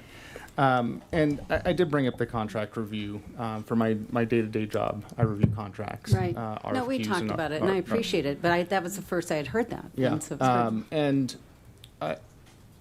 I had a hard time understanding that we don't get the chance to review it, but there is a reason for that. If we were to look at every single contract, it would take us forever to do anything. And also, we have to trust that our staff is doing the right thing. What is nice about a public entity is our records are public. Once the contract is signed, it will be made available for you to be able to Cora that contract, so you can then read that. But when we're in the negotiation phase, that is not something that we have Okay. access to or that the public has access to. And that's fair, and I appreciate that. But as Thank soon you. as it's available, you're Right. able to Cora that. Right, and is my time up? Because there was a. Was it? Okay, go So, ahead. and I went to the coffee with you. I mean, I'm passionate about this, and to me, it's more about, the data is going to be collected. It's to me about our rights, and I feel like those are being violated. And it was a rush decision. And then, so the police officer called after, you know, who represents this, and he said, well, we have these up at the most dangerous intersections, but what is a camera going to do? It's going to record what happened. If we were, and he said it's for safety. If we were concerned about safety, just lower the speeds and put in a roundabout. That would fix the issue of those dangerous sections, and that I think is being addressed and looked at. But if it were truly about safety, then we would have other methods, far cheaper methods to take care of that. So, but I appreciate all the feedback. I Yes, really no, do. I do. And I go back to, I think it was in 2022, and Harold, I'm trying to remember, because it was 2 mayors ago. It was back when Mayor Bagley was still mayor, Right. where we had initially had these conversations, because as equally as we were getting community coming in about the automated license plate readers, we had the chambers full of people do something, ticket people, catch people on Main Street. We had one resident who was coming every week and yelling at us for not and then we saw the FTE with police just physically. they cannot be everywhere all the time for citations and clamping down on speeders. We had a lot of the noise, the running red lights. That was another one that was really bad. So, back when we first had this conversation and looking at what technology could be out there, how can we address this? So this was something that was in conversation for a long time. We have had cameras in parks and other things for years prior to as well. But so it's been, so it wasn't a rush decision. I'm now the third mayor who's sat in and we've had cameras. Right, this is the the start. Next, this is the next level, though. Yeah. It is, and that's where it feels creepy. You get Okay. the creepy aspect of it, and I Yes. feel like we're being watched all the time, and that's, to me, that's the issue. Okay. And I don't like that, and I don't like being mass surveilled. I don't like walking into Walmart because of that. But I feel like with it's the creepy. Ring It is. cameras, you're walking your dog. Anybody. Right. I understand. And But I then- just wanted to provide some I do have historical context. One more question. Yes. And I appreciate that, I do. This is coming up on a lot of the YouTube channels that we're watching about, be aware of this, be aware of that. They are saying that the polls now have issues, that they are collecting data as you go by. It's not just the camera, and they're collecting your phone data. I don't know if that's true with ours, but it might be something to look into because now that is encroaching onto other issues. Yeah. And so it's just something to be aware of that's coming up a lot. And you don't know what's true and what's not, but if it's true, then please look into it. Okay, thank you. Okay, thank you. I really Councilmem- appreciate your time. Yeah, Councilmember Popkin. Yeah, just two notes. One, if you ever have a question about what is true and what isn't as it relates to your life here in Longmont, just ask. Well, I am. Reach out to any of us, and we can. If we don't know the answer, we're happy to just double check. I'm pretty sure the answer to polls, like recording you, is not true here. Okay, but it is happening in other cities. I just don't know Yep. if it's happening here. And that's where this gets really complicated because there are other cities even within the same state that are taking different approaches to technology. And my hope, and I think the hope of my fellow council members, and I know the two on Zoom as well, is that we actually are as much of a leader as we can be in kind of recognizing this new frontier of technology that we are going to be facing. And within the next 5 years, it's going to look fundamentally different too. I hope Given- so, but for the better. Hope. Well, I hope so from your standpoint as well, but there's going to be such a rapid evolution in technology, and so that's why I am excited by this technology policy board. We'll be probably one of the few cities in the country that has something like that. I think our staff and police department have heard us loud and clear on kind of the bounds that we're and the question marks that we're raising. And the last thing I just wanted to note is our flock contract, our Axon contract is public record. And that is something that you can see just like any other contract. Okay, Thank you. so much. Appreciate it. Councilmember Kalkofer, you had one clarification real quick. Yeah. But you don't have to stay. You could go Yeah, sit down. Really quick clarification. We have a lot of different flavors of cameras in town. Not all of them are flock or ALPRs. The red light cameras are triggered on an event, either speeding or running a red light. Those are different than ALPRs. Okay, Yeah. thank you. David, come on down. Really quick, Mayor, can I mention one thing really quickly? So sorry. Yeah, okay, go ahead, really quick, I because just we have wanted the to next mention person speaker up. I'm sorry, Mayor. I just wanted to mention that's been shared with me, that contract with Axon. You our can public stay safety- up, you can stay forward. Yeah, our public safety chief let me know that contract has been executed and is available to the public via Quora and was comfortable sharing Thank you. that. So that has now been executed. So Okay. I just wanted the public to be aware. Thank you. Thank you, Mayor. Come on forward, of course. And council for having us. A lot of stuff's been covered. Yeah. More eloquently than I have. Just a couple things. We moved here in 1999. Been a great choice. Came here from the Rust Belt. We've got some great neighbors. We live just east of Darren, and we're so close to Greg that when his Ring camera trips, it's our dog peeing on their mailbox. In any event, we raised two great kids here. When they come back and visit, they can't help but notice the noise from the airport, though. Something has changed dramatically in the last few years. And a lot of creative, intelligent, and productive people spoke. They're here. This community is full of that. I loved hearing about the, Dad Walk Your Daughter Day. Appreciate it. I just got a couple of things that may be a little unique. Councilman Popkin, you mentioned to Darren, you asked, you know, would you want to feed or drive on the streets? Well, I know Main Street, you know, I love going downtown. It's hard to eat out al fresco because of the noise and traffic. It's a state highway. We close it down for parades, though. There are ways to do things. And we also had a no cruising period because of the Longmont night, and that predates me. So there are some things, and I've been a firm believer in life that, you know, what you measure gets done, what you measure and reward gets done first. Fees can be a negative reward for these touch and goes. I heard a lot of good logic both ways on taking the federal money and maybe not taking the federal money, but I like the idea of coming up with a sustaining business at the airport, 36 years, maintaining the runway. If we're not collecting enough fees for that to sustain itself, we're doing something wrong as a business. So I just ask you to consider that and know that opening that door or continuing to walk through that door for the FAA fees just seems like it's causing a lot of these creative and productive people in our community to second guess living here. So I don't think that's an end we want. That's all I had. Thank you. Brian Brown?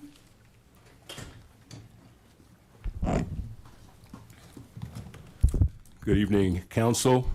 Good evening, mayor and staff. My name is Brian Brown, and I am a Longmont resident, a private pilot, an aviation business management student at Purdue University, and the founder of Brown Aviation Strategies. The future of aviation is quieter, cleaner, and more profitable than we imagine, and it's called eVTOL aircraft. Over the past few years, I've dedicated hundreds of hours to studying FAA guidance, airport planning, and the future of aviation in the United States. That research has led me to one simple conclusion. Communities that begin planning early will better be prepared for the changes that are already underway. Today, aviation is entering one of the most significant periods of transformation since the introduction of commercial jet travel. It's called advanced air mobility.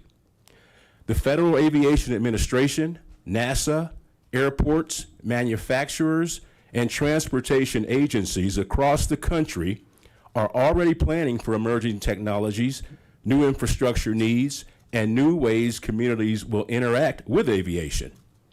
Whether these changes arrive in 5 years or 15, they are no longer theoretical.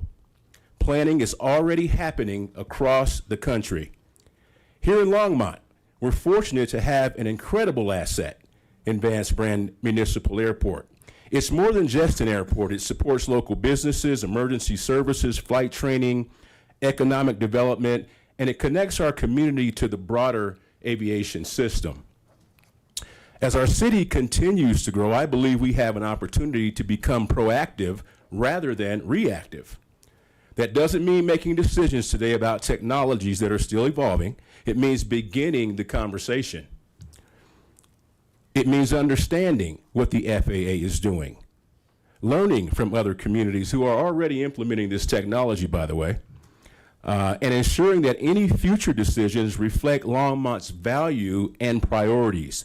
One lesson I've learned through my research is that successful aviation planning isn't just about aircraft, it's about people. It's about balancing innovation with safety, economic opportunity with community input, and preparing thoughtfully before decisions become urgent. That's why I founded my organization, Brown Aviation Strategies, to help translate complex aviation policy and research into information that local communities can actually use. I'm not here tonight asking for funding or asking the city to adopt a particular technology. I'm simply encouraging us to begin learning, asking questions, and staying informed as aviation continues to evolve. I would also like to offer myself as a local resource.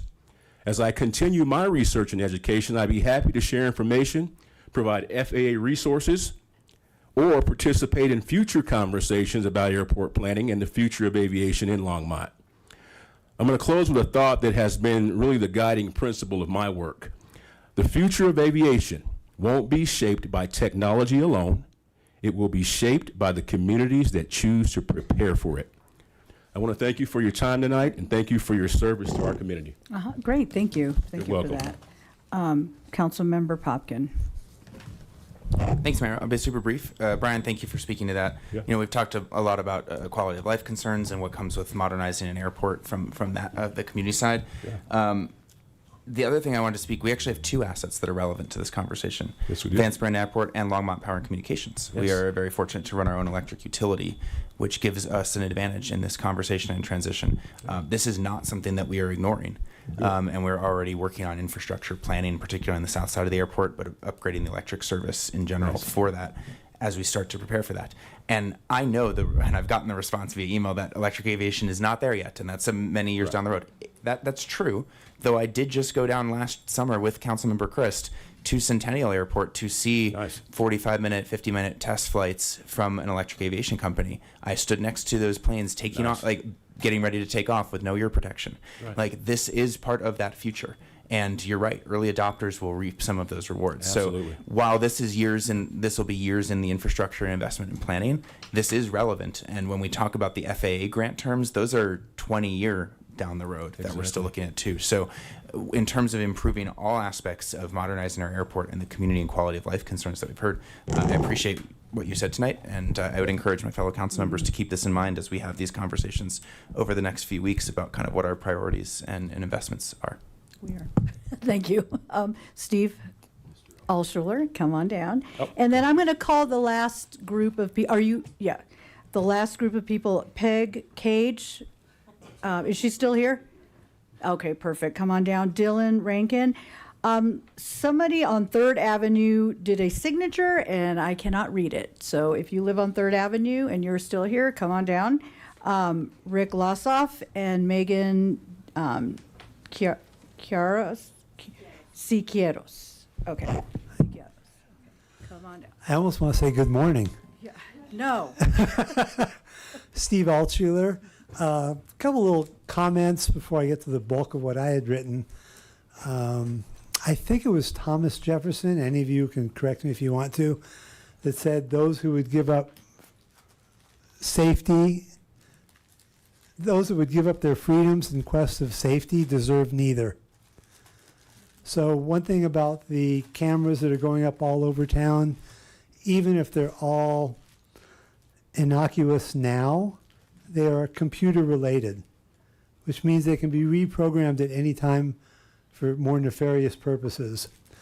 And I do know that in the last 4 years, there have been many cases where during the Biden administration, there were conservatives that were having their bank accounts closed because they bought a gun somewhere and used their credit card. And they tracked the credit card and found out where they lived, where they banked, and everything else. Canada did the same thing with all the truck drivers. They shut down people's accounts because they got their license plate, they tracked them, they found out where they banked, and they shut them down for having the truck driving protests. So even if the cameras are innocuous now, it can be changed. So that was one thing I wanted to comment on. Now, we are all so blessed to live in this country, the greatest country of all time. We are the greatest because we have ways for anyone to be successful, to be as successful as their drive and their ambition allows. Is it always easy? No, but it is available for anyone who's willing to work for that success. Our founding fathers knew what they were doing. One thing they did was to make voting be one person, one vote. That brings us to ranked choice voting. 85% of jurisdictions that have tried ranked choice voting in the past 100 years have repealed ranked choice voting. Ranked choice voting is a place where winners lose and losers can win. In Alaska, a few years back, they had an election.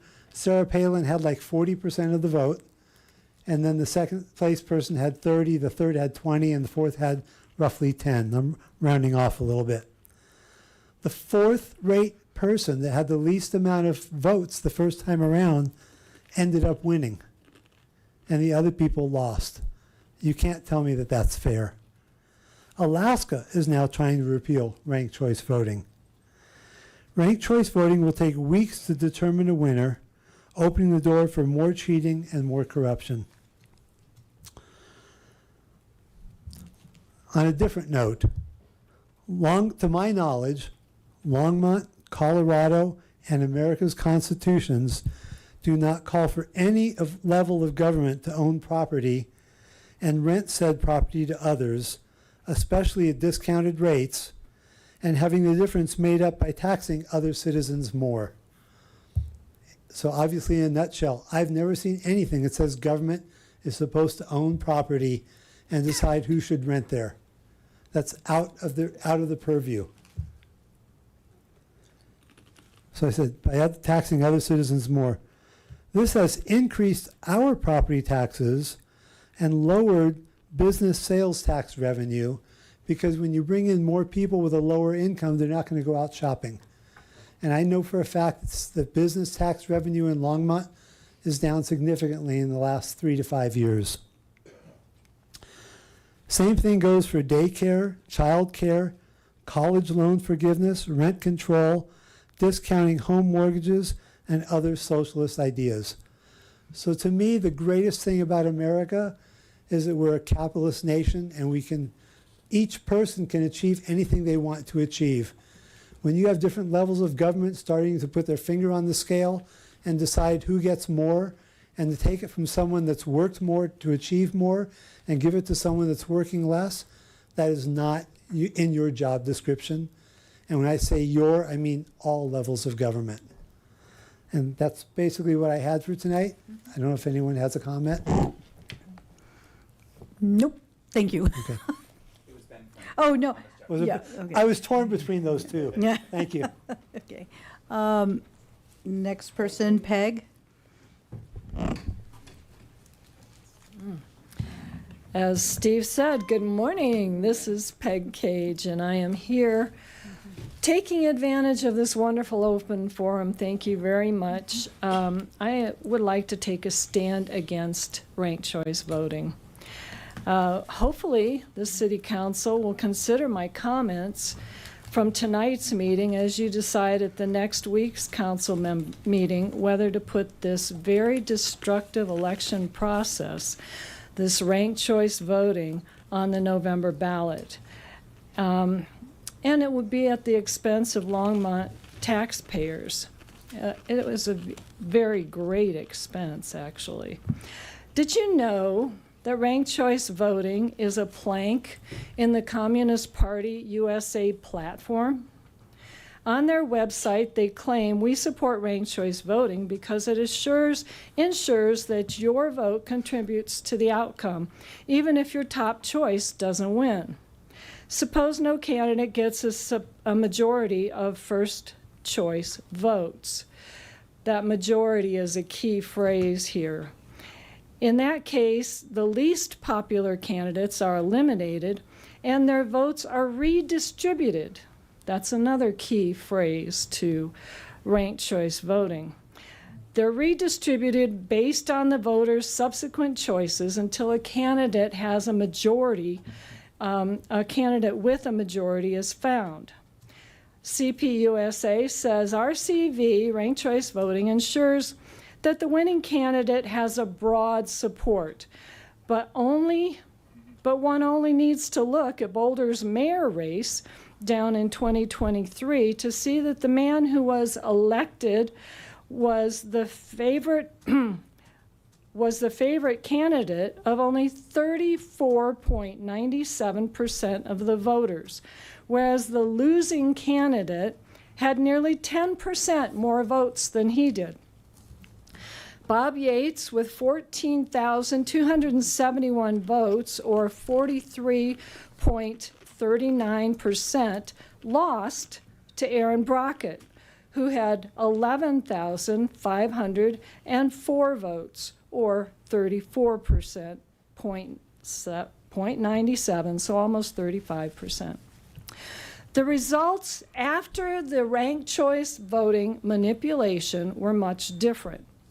By adding the losing two candidates' second votes back into the election, the losing candidate wins.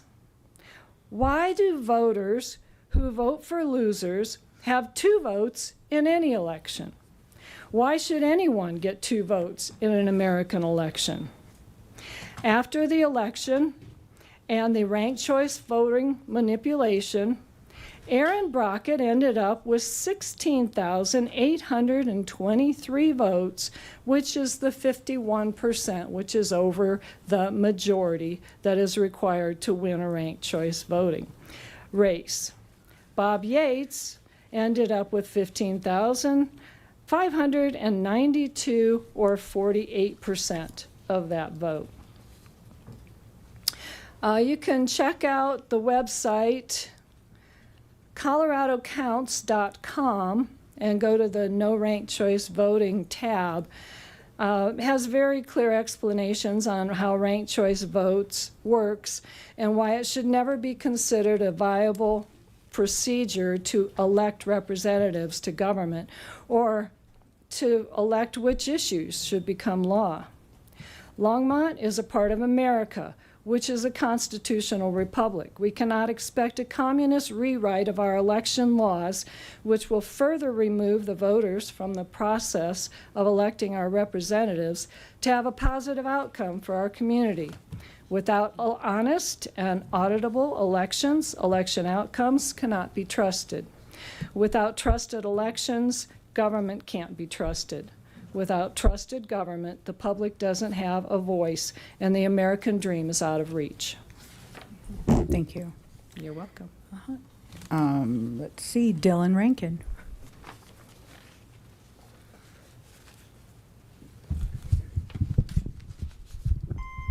Good evening. Thank you, Mayor, members of City Council. There's just one of me tonight, so sorry about that, but maybe thank you also because it's getting late. And yeah, I just wanted to kind of get ahead of, I know that next week the ranked choice will come back to City Council and you'll make a decision about whether or not to put that on the ballot, and I just wanted to offer some clarification of some points that I've been hearing in advance of that. And I think the biggest thing that I want to keep coming back to is that this should be an issue where the voters decide. Fundamentally, at the end of the day, we are not asking you to adopt ranked choice voting. We're asking you to let the people decide if they want to adopt ranked choice voting. And so, you know, if folks really believe that the community is not behind this issue, I don't think they should have a problem putting this on the ballot, because then it should be defeated, and that's fine. But I think that what I have seen and what our members of Ranked Choice Voting for Longmont have seen is that this is something that is popular. This is something that is easy for voters to understand. This is something that fundamentally improves representational outcomes in elections. And I was so happy to hear the 2023 Boulder mayoral election brought up, because that election perfectly encapsulates why, just exactly how ranked choice voting is so much better than the plurality election, because in that election you had 3 really viable candidates. And sorry, the B word is getting used a lot tonight, but you had Bob Yates, who was a Republican, and you had 2 more liberal progressive candidates. And Boulder is so progressive that it's kind of gotten that negative connotation almost at this point, but that those 2 progressive candidates were both able to run, and neither received a majority of the vote. And actually, Bob Yates did receive more first choice preferences than either of them. But a majority of the community didn't want Bob Yates as mayor. And so they looked and they said, who among the less popular liberal candidate, Nicole Spear, who would, between Brockett, one, and Yates, the other, if it was a head-to-head race between those 2 candidates, who would her voters have preferred? And the overwhelming answer was Brockett, and they got to express that very easily in their second choice preferences. And then when the second choice preferences were redistributed to Brockett from Spear in the second round, Brockett pulled ahead of Yates, got a majority of the vote, and Boulder ended up with a mayor that represents and has broad support of the city's electorate. So that race was a perfect example of exactly why ranked choice voting works, and not why it doesn't. And just to go over some other points, ranked choice voting has been held to be consistent with the principle of one person, one vote anytime a court has ever looked at the issue. It's not a thing, and you still have one vote. You still get to vote. Your vote only counts for one candidate. And then on the easy to understand issue, I am out in the community constantly getting voters to fill out ranked choice ballots to try it out to see what they think.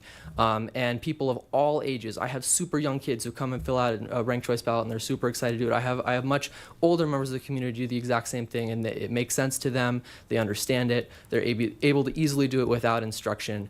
And so anecdotally, that is known, but also the data bears that out. They do polling where ranked choice is used, and routinely 70+% of voters are like, I love this, and when can 70% of Americans agree on anything?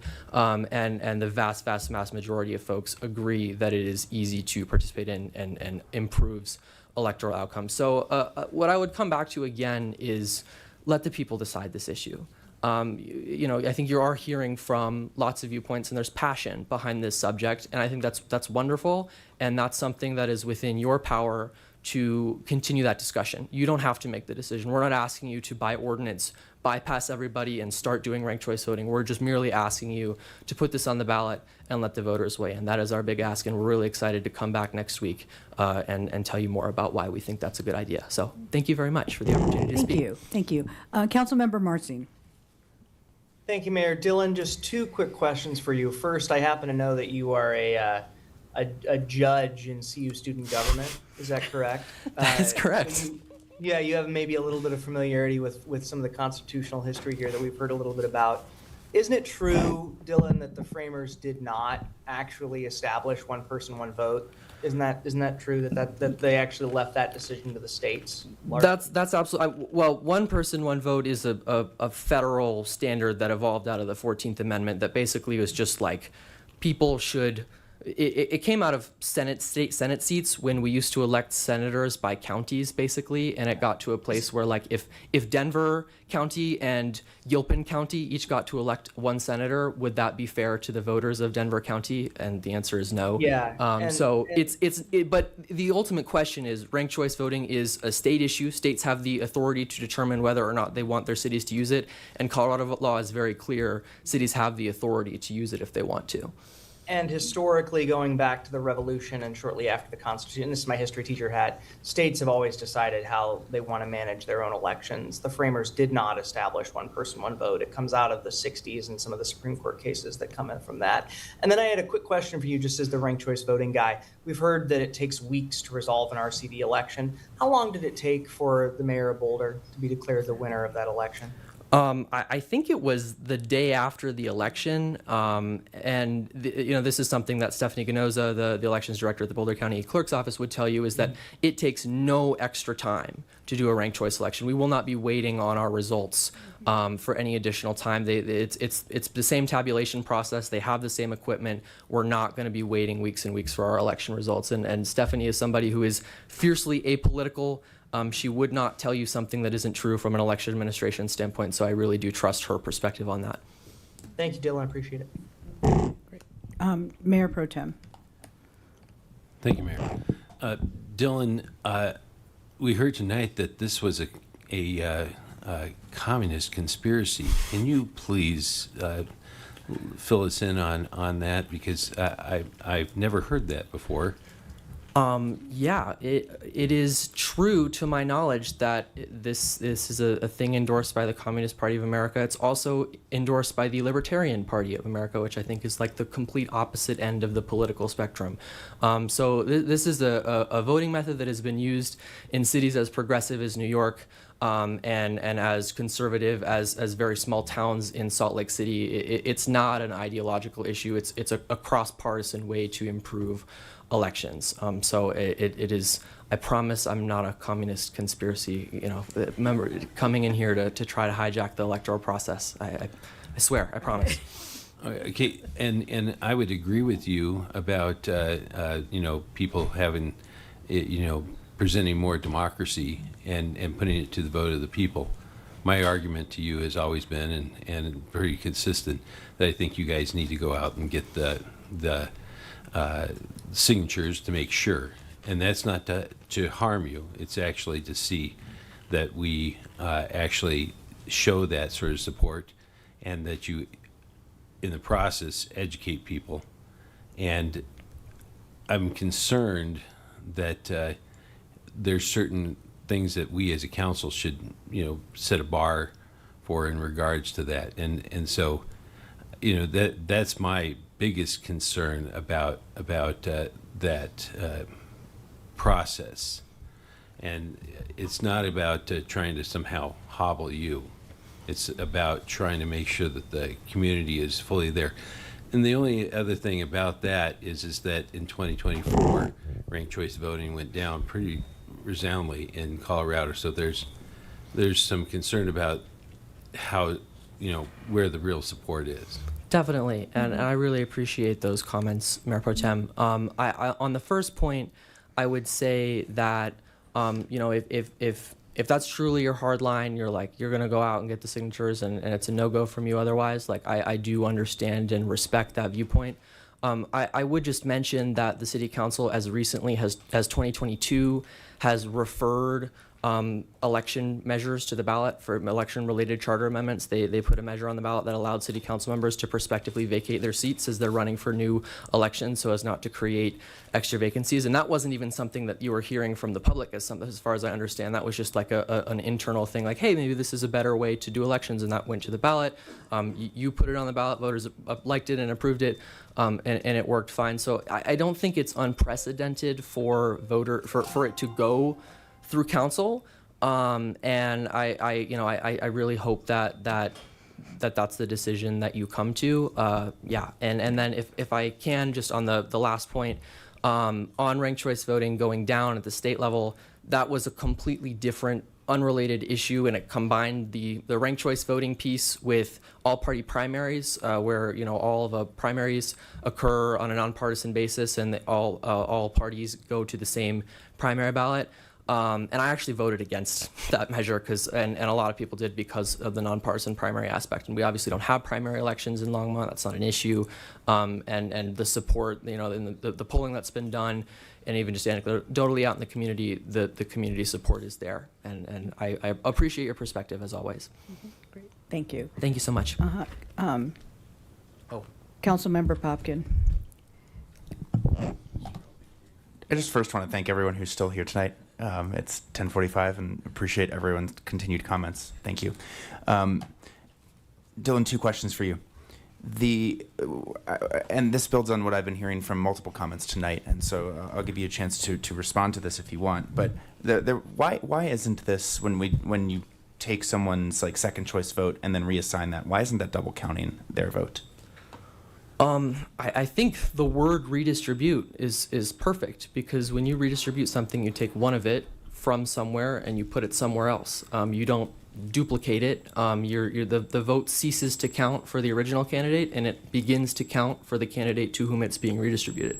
So it is fundamentally still a one-person, one-vote system, in that your vote doesn't keep counting for your first choice and then start counting for your second choice as well. It stops counting for one and starts counting for the other. And why does it stop counting for your first choice? Why does it you're casting your ballot? Why does that fundamentally stop counting? No, that's a great pull back question. The answer is your vote, when you're doing a ranked choice ballot, all you're asking the voter to do is rank candidates, right? I like this person the best, this person the second best, this person the third best, and so on and so forth. And my vote always begins by counting for my first choice preference. And then if they have the fewest first choice preferences of any candidate still in the race, then they are eliminated, and then their vote, their voters' votes get counted for their second choice preferences instead. And so that's the process. And that's basically to, from a kind of more conceptual place, that's just asking, well, if the race had been between only these remaining candidates, who would I have voted for? And that's what ranked choice voting allows voters to express, if that makes sense. It mostly makes sense to me. I have a slightly related question. In the last Longmont City Council elections in 2025, actually, there are 4 people who ran in the at-large race who are in this room today. Did any of them get a majority of the vote? Not to my knowledge, no. And so again, when we're thinking about majorities and pluralities, we should also be living in the system that we are looking at, and how votes get kind of counted and what actually is representative, right? And is that I think that's what I'm hearing from you as part of like your push for this and why you're passionate about this. But I do hope that people take a look, and you can find this on the Boulder County website just to see the election results, just to see kind of who received majorities or pluralities and who's actually representing whom. So thank you. For sure. Thank you. Okay. Thank you. So we have 3 people left. We are at 10 till. Are you wanting to extend the meeting, or is that what you were putting your name in? Okay. No. Okay, so I'm going to do the next person. Did we ever find out? So 3rd Avenue, sign their name with a signature. I'll add you at the end. So, okay. Rick Lossoff. See here? Nope. Megan, come on down. Okay. Thank you. My name is Megan Siqueiros, and I'm actually here to talk about a subject that is very uncomfortable for a lot of people. It deals with security. It deals with, it does deal with our privacy. It deals with a lot of different subjects. We could talk about it. But frankly, it's mental health. And you come in here and you say mental health. We keep talking about mental health. We keep talking about Freud and how all of these things are very positive things. They are not positive things, okay? If you want to talk about diversity, if you want to talk about the diversity of thought, emotion, behavior, perception, habit, and custom, that's diversity. Stigmatizing people with mental health, telling people that you're going to assess their needs and then stigmatize them and take their rights after you develop legal systems to be able to target them is not mental health, okay? What's happening is that people are you can take the DSM, and the DSM, what it says in the DSM-TR specifically is that you cannot diagnose somebody that is under the poverty margin because not all of their needs are met. If you look at Maslow's hierarchy of needs, there is a system where you have a physical need set, you have a social need set, and you have a skill-based need set. All of those are necessary for full personhood, to be able to achieve self-actualization, to be able to achieve adulthood. Okay, when you come over here and you say when you're a baby you first achieve attachment, then by the time that you're 2 you're trying to learn about your physical needs. You're learning about social needs when you're getting around 5. Okay, these things repeat themselves until you reach adulthood. It's like a little spiral. Okay. So when you come over here and you start telling people that are under the poverty margin that they have mental health issues, what you're really saying is that they're poor and they're experiencing power dynamics. Now, these power dynamics come in multiple fashions. You can go into a police office and you could say, okay, well, we have decent police officers here right now in this time and place. You can then look at We Own the Night. You can look at Chicago. You can see how these things develop separately. Supremacism develops in our communities intergenerationally. It is developing now in Boulder. Okay, you can say that it's developing with the CPS population, where they're taking children that they don't have to use evidence for. They don't have to use evidence to take our kids, and they're taking our children. They're telling people that they have mental health because they're coming here saying, in my particular circumstance, I'm gang stalked. I'm being cyber stalked, and I was physically stalked in my apartment, and they're saying, well, you must have mental health. And the fact of the matter is that when you go to SPAN shelters or you go to these shelters, you're being told that what you're saying isn't valid. They don't want to look into the evidence. They don't want to harm other people. And when they do, that they're pathologizing everything. Okay? The baseline is that all of it is poverty related. Okay, you're not going to go over to somebody who's been in poverty for 5 years and tell them, well, you're beating your wife. Why don't you stop doing that? Why are you beating your wife? And then the wife, like if you talk to the person, they don't want their wife to leave. Guess what? They're poor. So the person, they're teaching people to leave their wives and their husbands. That's not logical thinking, okay? So you're going to say that beating your wife isn't logical thinking, and that's true, but neither is leaving your husband, okay? If you have long-term relationships which prevent things that occur in Rome, like poisoning, all of these other things, if you have multiple relationships, it's going to cause things like poisoning. You're going to start to have a poisoning culture where you're going to start to target each other. And that's what polyamory leads to. And I'm not trying to disrespect the polyamorous community, but what ends up happening is that there's alphas and betas, and the betas start resenting it, and there begins this competition. Like we've seen this with the Ramsey case, okay? But I know that their daughter died, but it happens frequently. The point is the laws are in place to be able to protect the people, and poverty is the main issue. And if you're trying to affect people's relationships due to that, it becomes a problem. Okay. So the solution is to be able to provide basic necessities, to be able to maintain social relationships. It is not to be able to take that. The mental health field is taking that honor. It is taking a person's responsibility. It is taking a person's volition. If you go into a lower income community, they are adapting to their environment. You can't ask a woman who is being beaten to leave. You can't take their children, okay? That's their environment. That is their life. They are supporting that man who is being poverty stricken. I shouldn't have to explain the power dynamics that go into it, but all of these rules that you guys make up here on the top affect people on the bottom tenfold. It affects their physical health, it affects their relational health, and it affects every other method of health that you can possibly have. And to tell somebody that they have mental health because they're having, if you're talking about water, that there's more pressure at the bottom of it because all of the weight of the rest of the water is on top of it. That happens socially. So you can't target people that are in these mental health situations or poverty situations by telling them that they have mental health. You have to alleviate the poverty level beforehand. Thank you. Thank you. Okay. Last person on the list, Amy Weinstein. And it's going to be cutting close. Can we have a vote to extend the meeting? Okay. For 15 minutes. Okay. So the motion has been made by Councilmember Kolkoffer. I'll second that. All those in favor? Aye. Okay. All those opposed? Okay, yeah. I'll be super fast. Yeah, no. It's interesting listening to everything. I pulled up the map of the Advanced Brand Airport, and one of the edge of the runway is like in the city, but maybe, I don't know, feet from the county. So I know that one of my questions of the day is how do we do more regional planning as a city when we have issues that cross over into the county, and especially people who live in nearby county areas, and how do they have representation on our boards and commissions. So I'm going to look into what that would take to bring that as a citizen ballot initiative. But I think it's important. I think there was at least 5 people who spoke today who lived out in the county about the airport. The second thing I want to talk about is ranked choice voting. I have an example for it that I think might help people who struggle with it. I also served on the RLA board, which is the risk limiting audit after an election.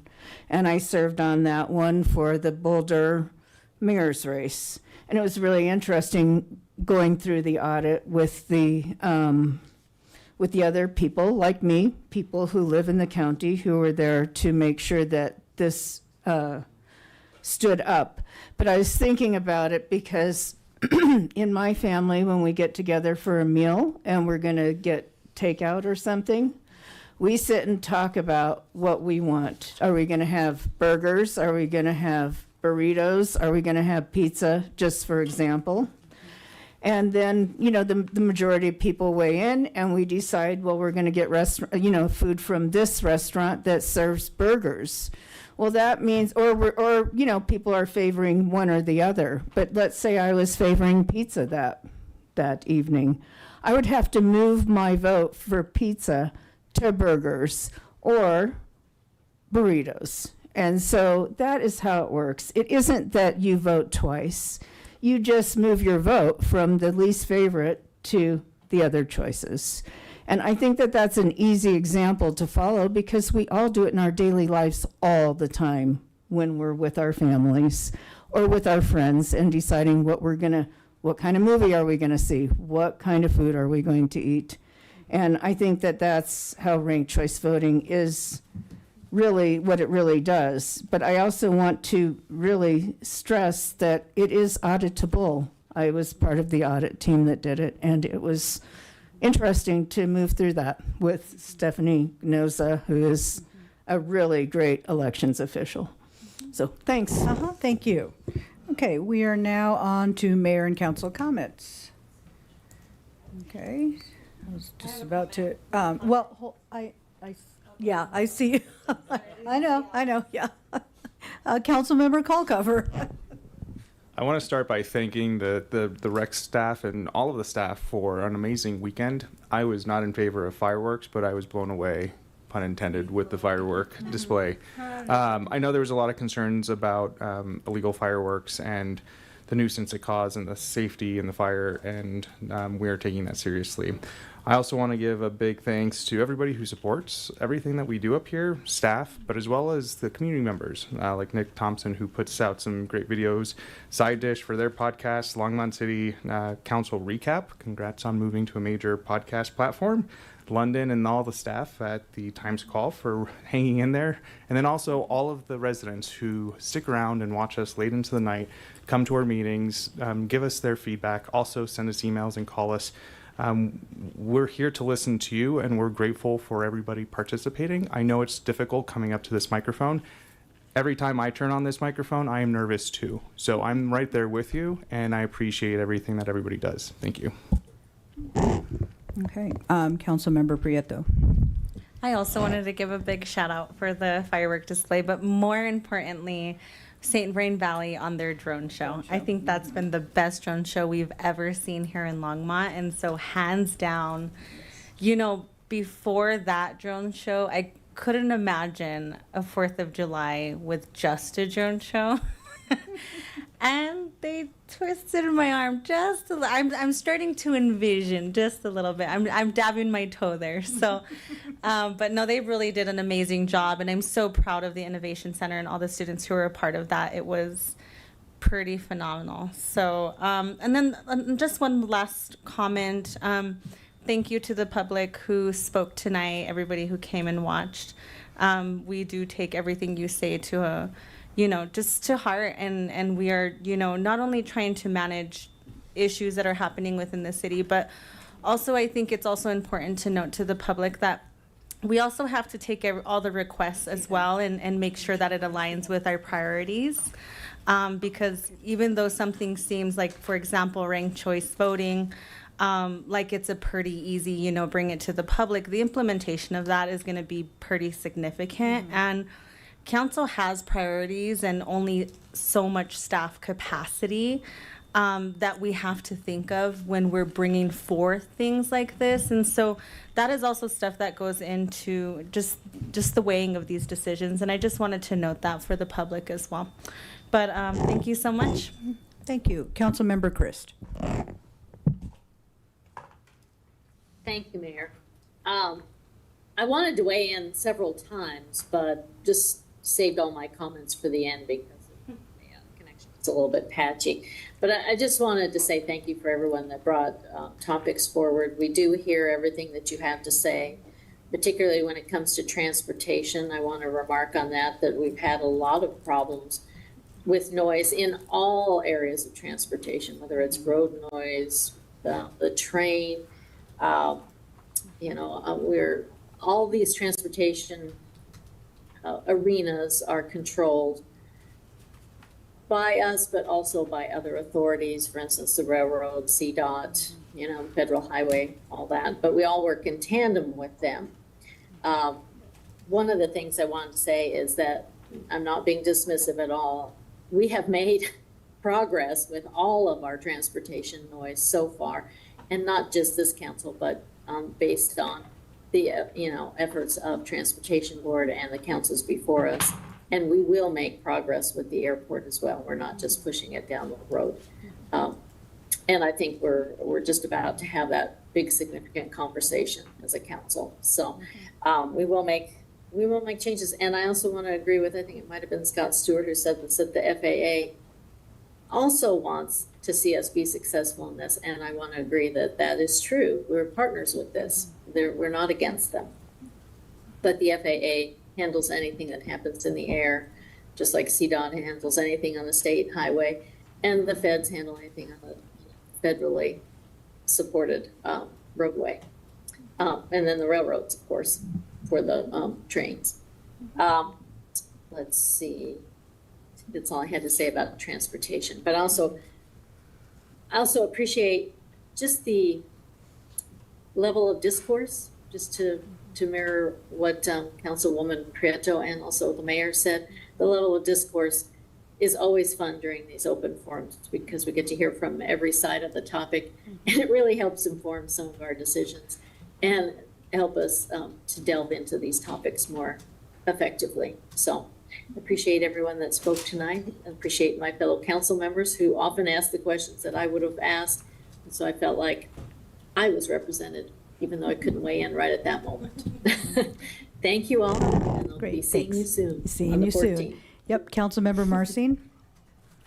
Thank you, Mayor. I'll be quick. I don't know if Amy's still there. I can't see her, but I did want to compliment her on the RCV example because I think that's one of the better ones that I've heard in terms of the day-to-day implications of making those choices. And then also for any residents, we did hear a lot of residents tonight who are county residents, not city residents. If Amy is still there, I think that there's a genuine conversation that I would love to have about how we loop impacted residents of the broader county enclaves into our decision-making framework. I don't know what that looks like yet, but it's something I've thought a lot about because whether it be the Schlegel neighborhood or folks on the west side, there are decisions that we make as a city and as a council that really do impact those residents. And I don't know what that looks like yet, but it's something I really would be interested in exploring. So thank her for that. Also wanted to shout out not just the fireworks display, although very impressed. I heard so many people say good things. Also the concert on the 3rd. I thought that, we had one conversation about it as a council. And I think we gave feedback, and I think staff heard that feedback and ran with it. And I mean, it was packed. Like that was super cool to see the community engage and celebrate together in that way. So great job by our parks team, great job by the public safety team too, and our fire team to make that professional show safe and to, hopefully alleviate, doesn't ever get rid of all the illegal fireworks, but to hopefully make it a little bit more safer. And then to the folks that spoke on the airport tonight, because I think that was the topic that I think we heard about the most, I would just really encourage folks to keep engaging. I've followed councils a long time. I think this month, these upcoming meetings are going to be probably the most important ones that we have as a council around this conversation. And keep engaging, keep bringing your feedback on both sides of this conversation. I met recently with a group of pilots who want to see some real engagement and community feedback, and they're based operators at a KLMO who have real insight to offer. I think making this an us versus them mentality is not where I want us to go. I want this to be a real true community asset and build it together, and that's where I think this council's headed. So thank you all so much. Yep, I voted to extend, we voted to extend it for 15 minutes. We have 4 minutes left before we adjourn, and council member or Mayor Pro Tem. Thank you, Mayor. Thank you, Mayor. I just wanted to do a shout out to the Longmont Corral and Nathan and his singers' great performance at the Thompson Park on the 4th of July, as well as Elliot with the Longmont Symphony. They did a wonderful job, and it's nice to have that back at Thompson Park. And I think that it's one of those wonderful institutional experiences that Longmont has to offer. Great, thank you. City manager remarks. Okay, the seat is vacant. City attorney remarks. Empty seat, no comments. Okay, we have a motion to adjourn. All those in favor? Aye, okay, we are adjourned.